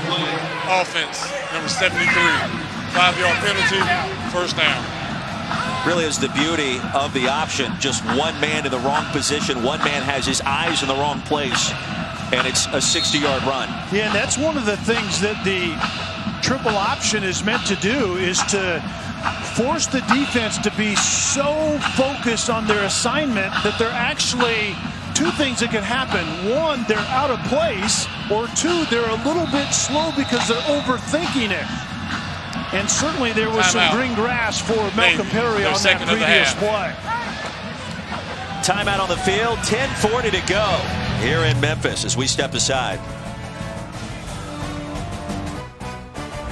The AutoZone Liberty Bowl, brought to you by AutoZone. Got a job to do? AutoZone can help with their free next-day delivery. Capital One, what's in your wallet? And State Farm. Talk to an agent today at 800-STATE-FARM. The last 2 days, honorary duck master. It is official. Y'all give me my hand. Head coach Chris Klieman now the official duck master with Mike McCoy. Great week of activities. Both teams attending a Memphis Grizzlies game. The Naval Academy actually flew in on the Patriots team plane, which was a nice story that a lot of people talked about a week ago. And Malcolm Perry in a game that has seen so many records fall, kind of like what we expect to witness tonight in Times Square with the ball dropping to celebrate 2020. He's got a chance to eclipse 2,000 rushing yards in a single season here this evening. The late pitch, Makekau, going to be bottled up after a gain of 2, maybe 3. Daquan Patton and Elijah Sullivan greeted him rudely that time. Well, you get the feeling that this is an essential drive for Kansas State defensively. Down by 7, a little over 10 minutes left. Kansas State offensively may only get the ball at the outside 2 more times. You have to keep this a 1-possession game. And you wonder, is Navy already in 4-down territory? Perry, after reversing his field, there he goes, Malcolm Perry. 3rd and short upcoming. Daquan Patton ushered him out of bounds. He makes it look so easy. When you're that fast and that quick, I think he feels it's easy. But that was the counterplay again. You give the impression that you're running triple option to the left. The quarterback Perry reverses, 2 offensive linemen pulling from left to right, and leads the quarterback around the edge. It only takes 1 defender stumbling. Jerron McPherson was that defender, and it allowed Perry to get outside. Perry 5 yards away from 200 here tonight. Stop short of the line to gain. It'll be 4th down. Trey Deshawn able to bring down Malcolm Perry dead in his tracks. And now this is interesting. Kenny Amatololo loves to go for it on 4th down because his offense is built to do that, 4th and short. But a field goal makes this a 2-possession game and may close the door on Kansas State.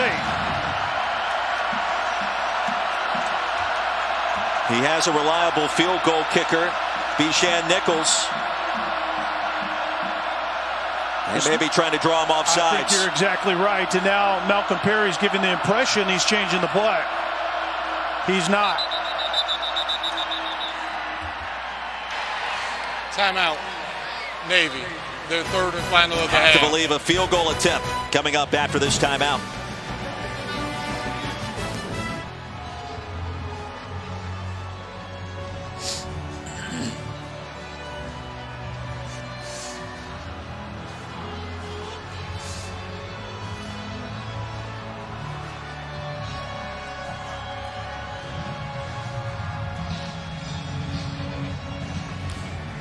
Okay, Reese, back in Memphis. 4th down upcoming for Navy. The midshipmen leading Kansas State by a touchdown. Bijan Nichols, 11 for 15. He's perfect so far today. This effort from 38 yards out, just inside the left hash. A chance to make it a two-possession game.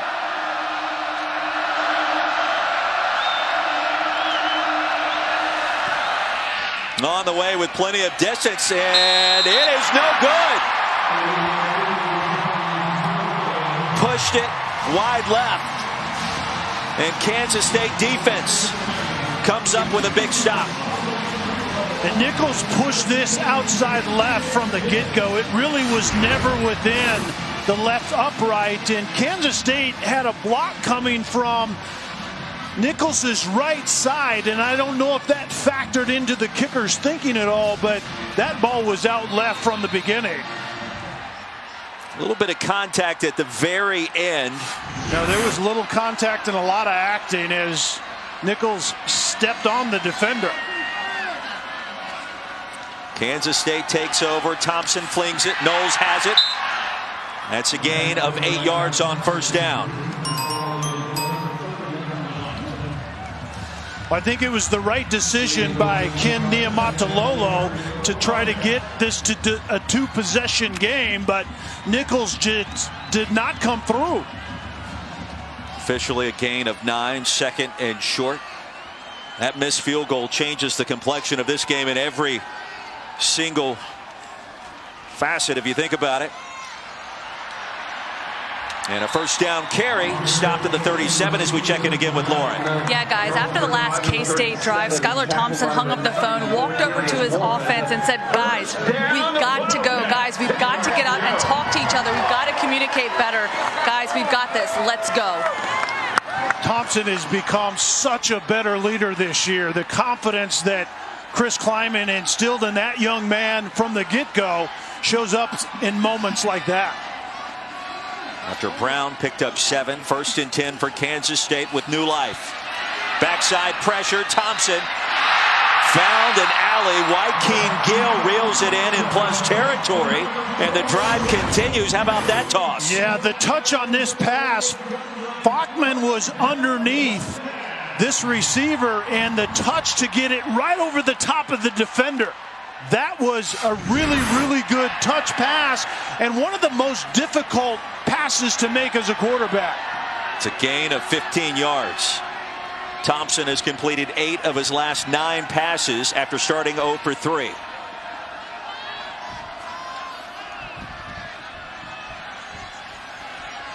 And he'll change the play here.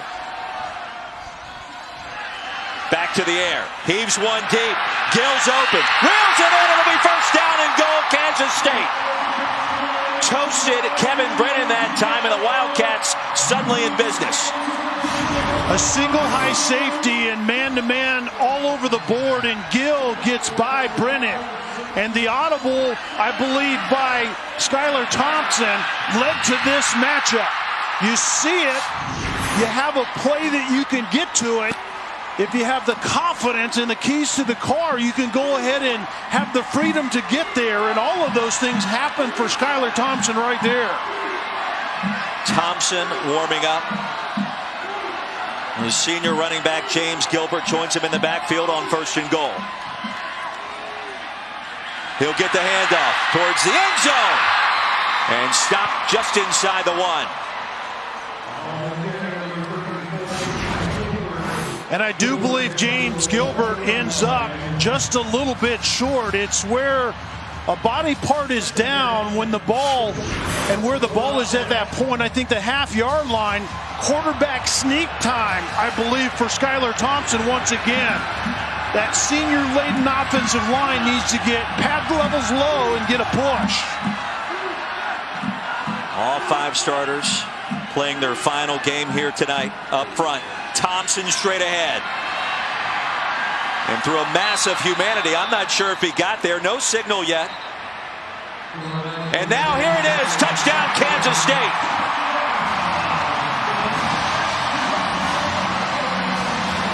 Jackson Pittman, the nose guard at 300 pounds, made this very difficult. It didn't seem like there was a whole lot of movement up front. The replay booth without a question, has taken a further look at this. But the push by Gilbert at the end, which is legal at this point in time, and I'm not exactly sure it will be difficult once again to reverse something you can't see. Blake Lynch on for the all-important point after. We're tied at 17 with 5:14 to go. Skylar Thompson, the junior from Independence, Missouri.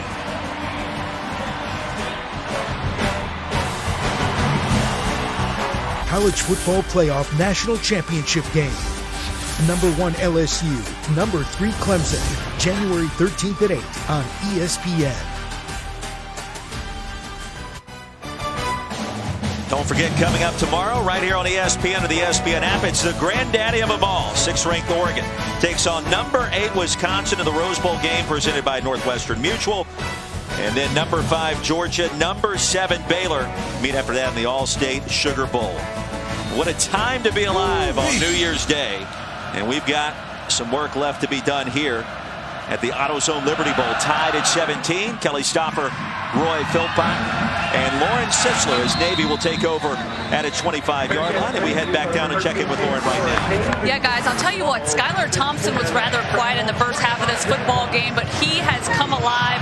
He came over to the offensive bench and said, guys, we've got to score again. We have to reset. We've worked too hard for this. I've got you. Let's go. Yeah, Lauren, remember how this season unfolded. When conference play started, Kansas State lost their first 2 games to Oklahoma State and then Baylor. And it was Skylar Thompson that stood in front of the team before the TCU game and said, you guys can count on me to get it done.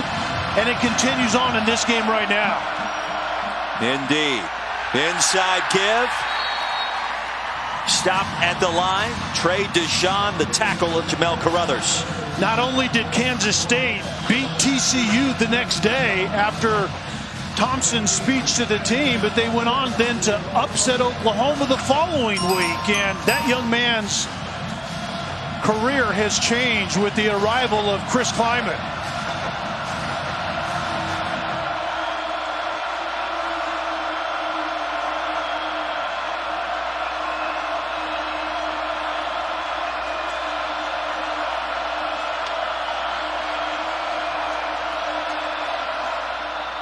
On 2nd down, late pitch far side. It'll be 3rd and manageable. C.J. Williams, his 2nd carry of the night. He was stopped by McPherson. A lot of play management at the line of scrimmage by Malcolm Perry right there, and ultimately it ended up in a true triple option to the left side, and Kansas State defensively has typically defended that triple option really well in this game. This has to be Malcolm Perry time, right? On 3rd and 3, game on the line. You would have to think so.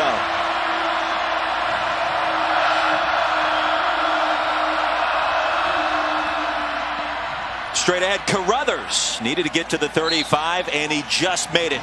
Daquan Patton stopped him, but that'll move the sticks.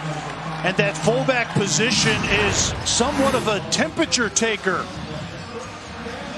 You go ahead and run the fullback, certainly in a short yardage situation, but it also takes the temperature of the defense to make sure the defense is still defending that fullback dive. Perry rips it out, keeps it, spins his way ahead for a gain of 9, maybe 10. Patton stopped him again. Fans, don't forget to tune into the ESPN app for the post-game trophy ceremony presented by Capital One as soon as our game concludes here tonight.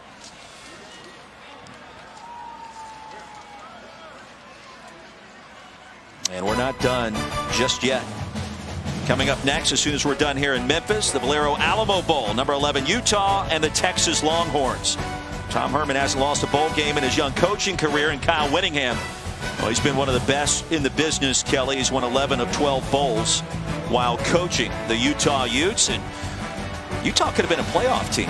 They're a couple of quarters away from reaching the college football playoff. In Texas, trying to figure things out. We'll see what gives as Jordan Mitty walks off the field under his own power. Well, Malcolm Perry now has gone over 200 rushing yards. 6th time that's happened in his Navy career. That's a new school record. I mean, it just doesn't stop with that young man. So Kelly, time winds down, approaching 3 to play. Navy's out of timeouts. And Scotty Hazelton trying to figure out a way to get his offense back on the field as the defensive play caller for the Wildcats. Easier said than done.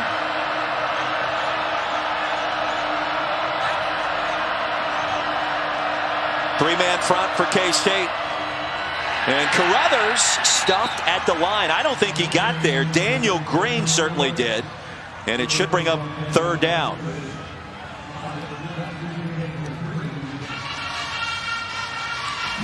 Well, if ever you designed an offense to be efficient in 3rd and really short, it's Navy's offense in this option concept with an electric quarterback in Perry. No receivers in this formation. 11 in the box for Kansas State. They need a stop here. Can they get it? They cannot. Malcolm Perry scoots ahead for a gain of 2, maybe 3. It's so difficult for a defense when Malcolm Perry starts to work along the line of scrimmage. At any point there, knowing the line to gain, he can just plant his left foot and get upfield, and that's what he does to extend this drive for Navy.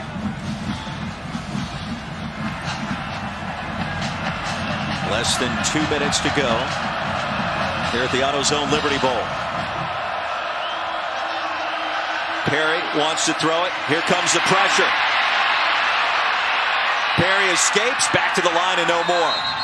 Daquan Patton active in this 4th quarter, brought him down to the turf.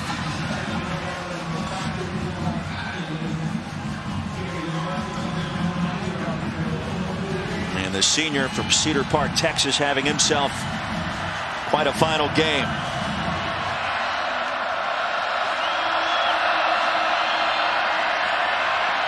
Perry on 2nd down. Tripped up into plus territory. Stopped at the 46. Deshaun and Goolsby stopped him after a gain of 7. Now an injured Kansas State player.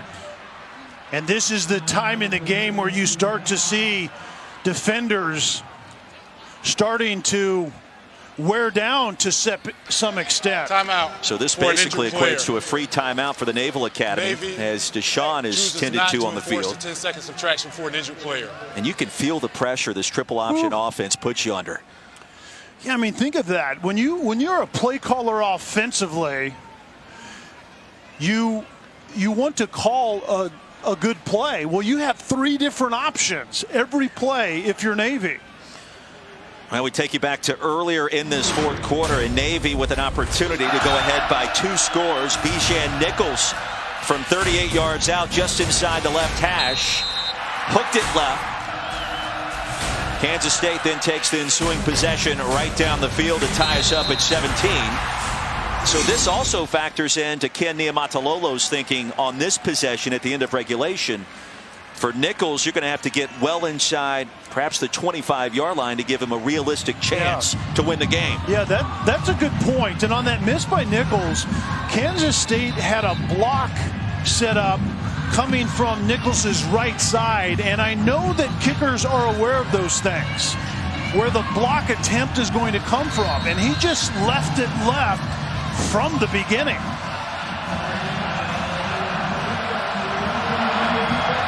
.55 seconds remaining. Carruthers straight ahead on 3rd down. And no running room that time. Patton and Hubert stopped him dead in his tracks. It'll be 4th down. And Ken Niumatalolo says it right there. Let's go for it. Yeah, let's go for it, and maybe even let the clock run to some extent. If you don't get it, at least there are less seconds for Skylar Thompson to work with.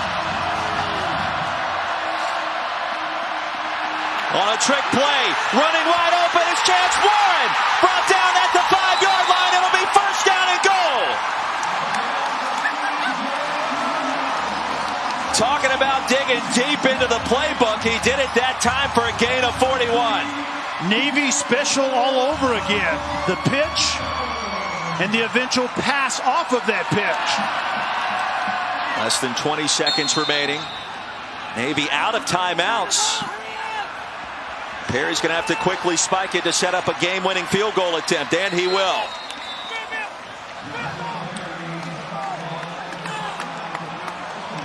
That was almost disastrous because it looked to me like there was some indecision by Malcolm Perry of whether they had a timeout or not, and then Ken Niumatalolo was literally running down the sideline to let them know that you have to get up and kill it start now. the play clock.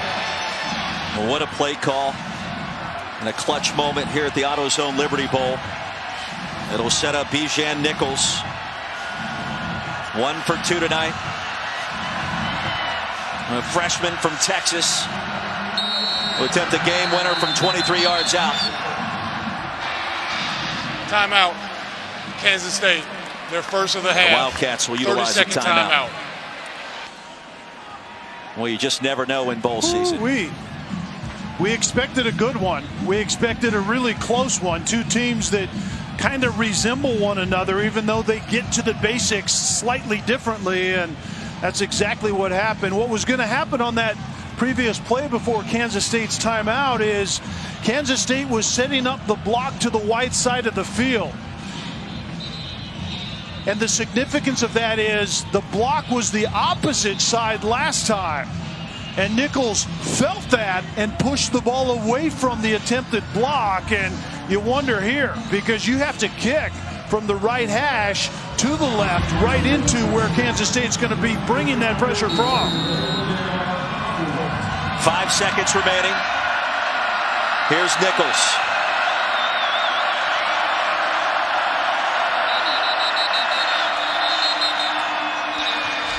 Timeout. Kansas State. Their second of the half.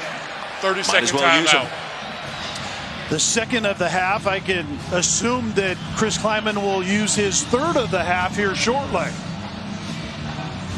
I would like to wait a little bit longer if you're going to ice the kicker, though.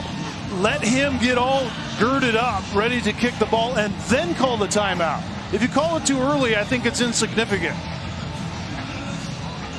What a game this has turned out to be. Navy 3-10 a season ago, 10-2 coming into this contest tonight. And Skylar Thompson has been so impressive this year for Kansas State.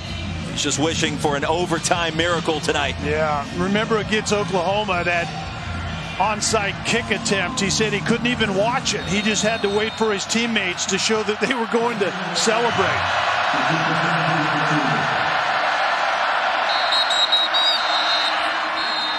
And as you correctly predicted, Chris Klieman again. Kansas State. This time this will be his final timeout. 30-second Nichols, timeout. that ball was snapped, and which the snapper should do, and Nichols should go ahead and kick the football. You get a freebie. Get some of the nerves out to some extent. You get a practice run at it.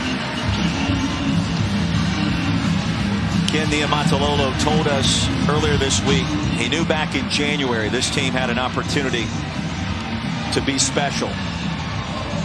Do you think he realistically thought way back then that this team could tie a single season record for victories with 11, having lost 10 games a year ago?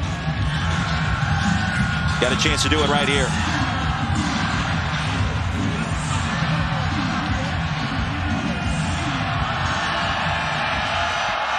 Wildcats out of timeouts, 5 seconds remaining.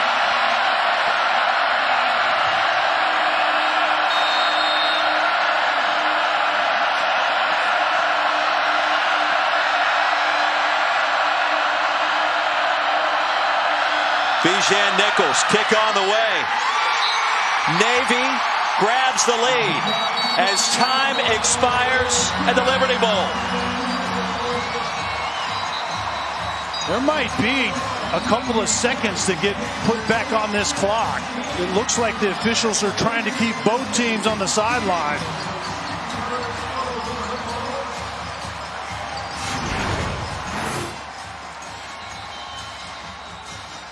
And Nichols just drives this right down Broadway. That was true from the beginning. 2 seconds will be put back on the clock. Ken Niumatalolo could barely watch it. In fact, he couldn't.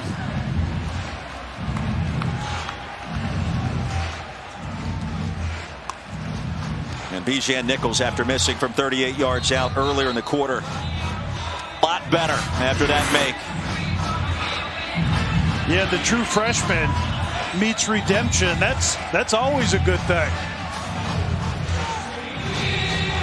Well, at least we're going to see a kickoff and some level of shenanigans, I would assume, by the receiving team of Kansas State. Well, think back to earlier in this game. Knowles reeled off a 52-yard kickoff return. Phillip Brooks had a 66-yard punt return for a touchdown. Joshua Youngblood just happens to be the Big 12 Special Teams Player of the Year as well for Kansas State. It would be a pretty decent way to go into 2020.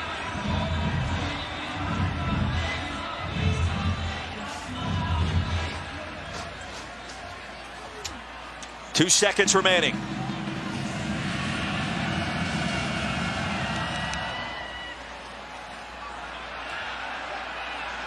And this one will roll out of bounds. So the clock will stay with the 2 ticks of the clock left on it. And now Kansas State will have an opportunity to try to heave one deep. Well, the theme will be the Kick out same. of bounds. Kicking team. 5 yard. Excuse me. The ball we spotted at the 35-yard line. So first down. 35-yard line. Skylar Thompson doesn't have the arm strength to throw this into the end zone as a prototypical Hail Mary. So you will see some version of some laterals or Skylar Thompson running around trying to give his guys time to get down the field.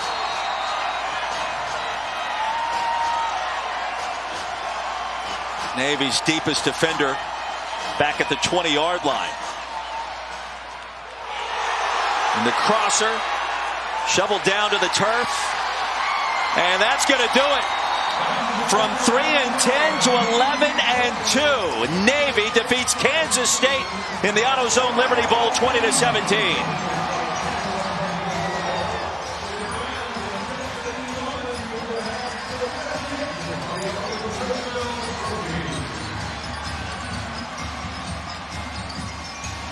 What a performance by Malcolm Perry. 213 yards on the ground, 57 more through the air as we take a look at today's Capital One Player of the Game. And you know it's going to go to number 10, Kelly. Yeah, fittingly so. And we talked about Malcolm Perry at the top and in the middle, and then at the end it was going to be Malcolm Perry time, and that's exactly what we've seen. And when that young man committed to the quarterback position, it's been lights out literally every since. Ken Niumatalolo told us this week this has been his most satisfying season as a head coach. 10 victories, now 11 after this evening. How sweet it is. A grandfather, now completing his 12th season in Annapolis. What a brand he has built, and redemption in 2019 after what occurred a year ago. Yeah, a man that was willing to kind of revisit some basics. He's an emotional man, but an incredibly loyal man as well, and had to make some tough decisions. Lauren Sisler has Ken Niumatalolo right now. Coach, an emotional win for you guys. 3-10 a season ago, and now you come out here, 11 wins this season, and the winners now of the AutoZone Liberty Bowl. What does this win mean to you guys? Just everything for our seniors. Really happy for them. Great kids. They're going to go out and serve our country now, but couldn't be more happy for them. Just happy for our seniors. One of those seniors, Malcolm Perry, describe his performance tonight. Oh, he's such a tough kid. Don't be confused by his size. He's as tough as they get. You said in January this was going to be a very special football team. Now, after it's all said and done, how special is this football team? It's hard to explain. I'm just really happy for them, all the hard work, everything that they've done. You know, I'm just happy for our seniors. Thank you so much, Coach. Thank you. One of the great traditions in college football, the singing of the Navy alma mater, and the invitation of the opposing team as well in Kansas State.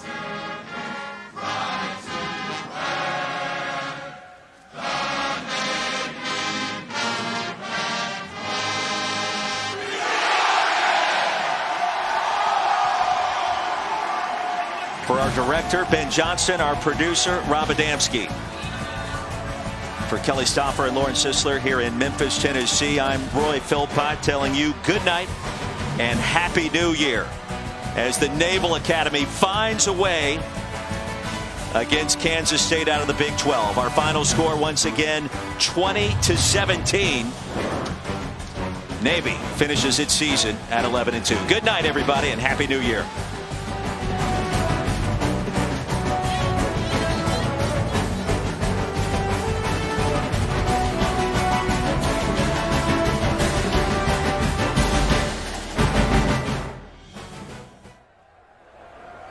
Like me.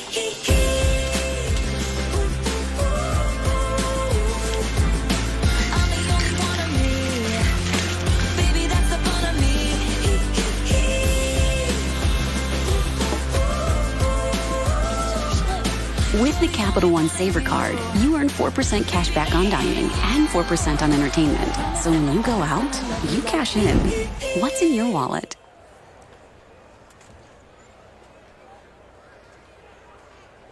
Here in Memphis as we take a look at today's Capital One rewarding performance.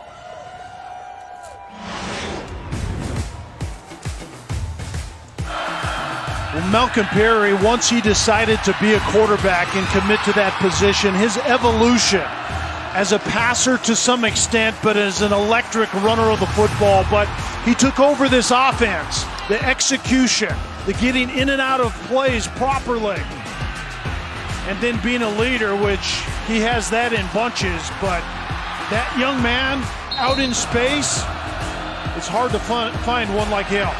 213 yards on the ground, 57 more through the air. The trick play late, a pass from C.J. Williams to Chance Warren, ended up being the difference on fourth down for head coach Ken Niumatalolo.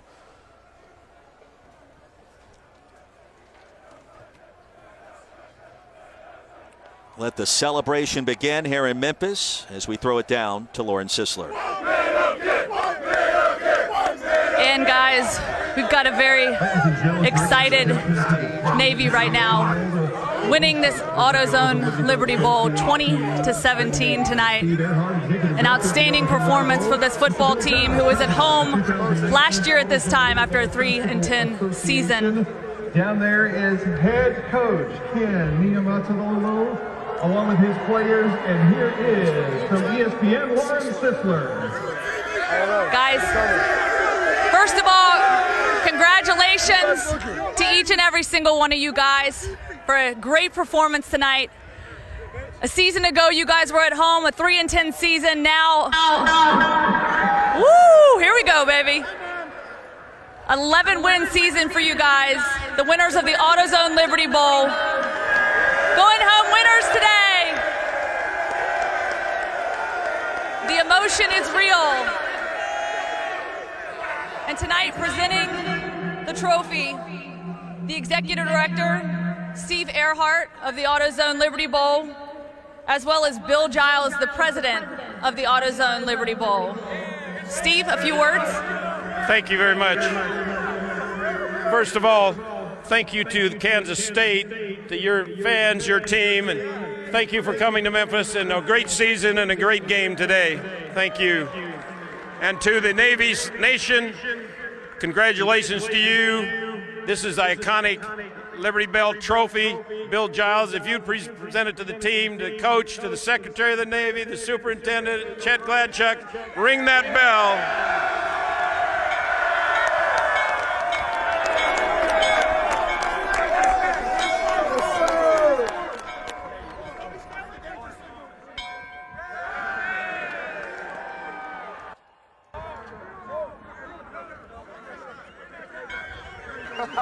All right.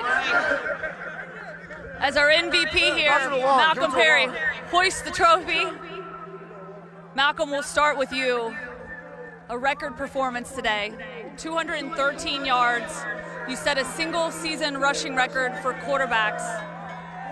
What does this win mean to you as you go out in your senior season? It means the world. You know, just the way the team turned around last season, didn't let last season affect this one. Just super proud of the whole team, the staff, and everybody. coming out and having a great season this year. I remember at one point you said you didn't want to be a quarterback. You wanted to be a running back. You wanted to be an A-back. After tonight, are you happy you're a quarterback? Extremely happy. I've been happy all season, so just happy for the team, happy to get the win tonight. What can you say about all of these young men standing here next to you as they hoist the trophy after winning this bowl game? I think if you just look, it says it for itself. We had a group of selfless guys who laid it out on the line tonight, and I couldn't be more proud for them. So, thank you so much, Malcolm. Your MVP tonight. Coach, let me step over here. Coach, I said this before, you were 3-10 a season ago at home, not enjoying a bowl game, and now here you are, game tying or 11 wins this season. What does this win mean for you and this football team and the Naval Academy? Like I said, I'm super happy for our team, our seniors, our entire class. They worked hard since January. We have some new coaches that have come and really helped us, especially on defense, starting with Coach Newberry and all of others coaches. But it was a great team win. Just looking at the defense played really well, and we found a way to win at the end. Just really happy. I'm just rambling right now, but I'm happy for our team. Hey, bring the ramble on. We love it. When you evaluate your defensive performance and what you guys were able to accomplish this year with all the changes on defense, what can you say about the decision to change up coaches and obviously bring in a different scheme and be able to perform the way that you guys did? That our country's in good hands. We got tough kids, resilient. I mean, you can throw anything at them. These are some tough young men right here. What can you say about the senior class and the guys that will go out of here and serve our country?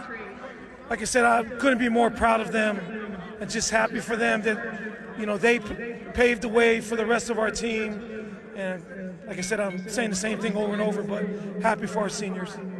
Thank you so much, Coach. And I want to thank each and every single one of you for your service to our country. Wishing you guys all the best of luck. And God bless all of you guys. I'll send it back up to the booth.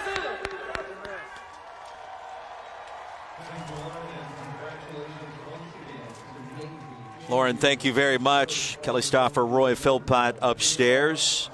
Final score tonight, 20-17. My friend, Happy New Year. And what a game we witnessed here tonight in Memphis. Yeah, Happy New Year to you as well and everyone listening. And congratulations to both of these teams. Chris Klieman comes in and turns things around in Manhattan and come up short a little tonight, but well played nonetheless. And then Navy going from 3-10 to 10-2, actually winning this game to make the 11th win. And the changes that Ken Niumatalolo knew that he needed to make, being willing to make them, even though he had to fire some really good friends of his, but all good stuff. And then Malcolm Perry, I mean, just lights out, deciding to be a quarterback and then culminating here with an outstanding performance. Malcolm Perry joining the likes of Lamar Jackson, Jordan Lynch at the quarterback position. He'll end his final season in Annapolis with over 2,000 rushing yards during that senior campaign. What an effort, what a performance, what a bounce-back season for the Academy. They end their year at 11-2, tying the mark for victories in a single year. For Kelly Stouffer, Lauren Sisler, I'm Roy Philpott telling you good night and Happy New Year from the AutoZone Liberty Bowl, where the Naval Academy ends up being the big winner.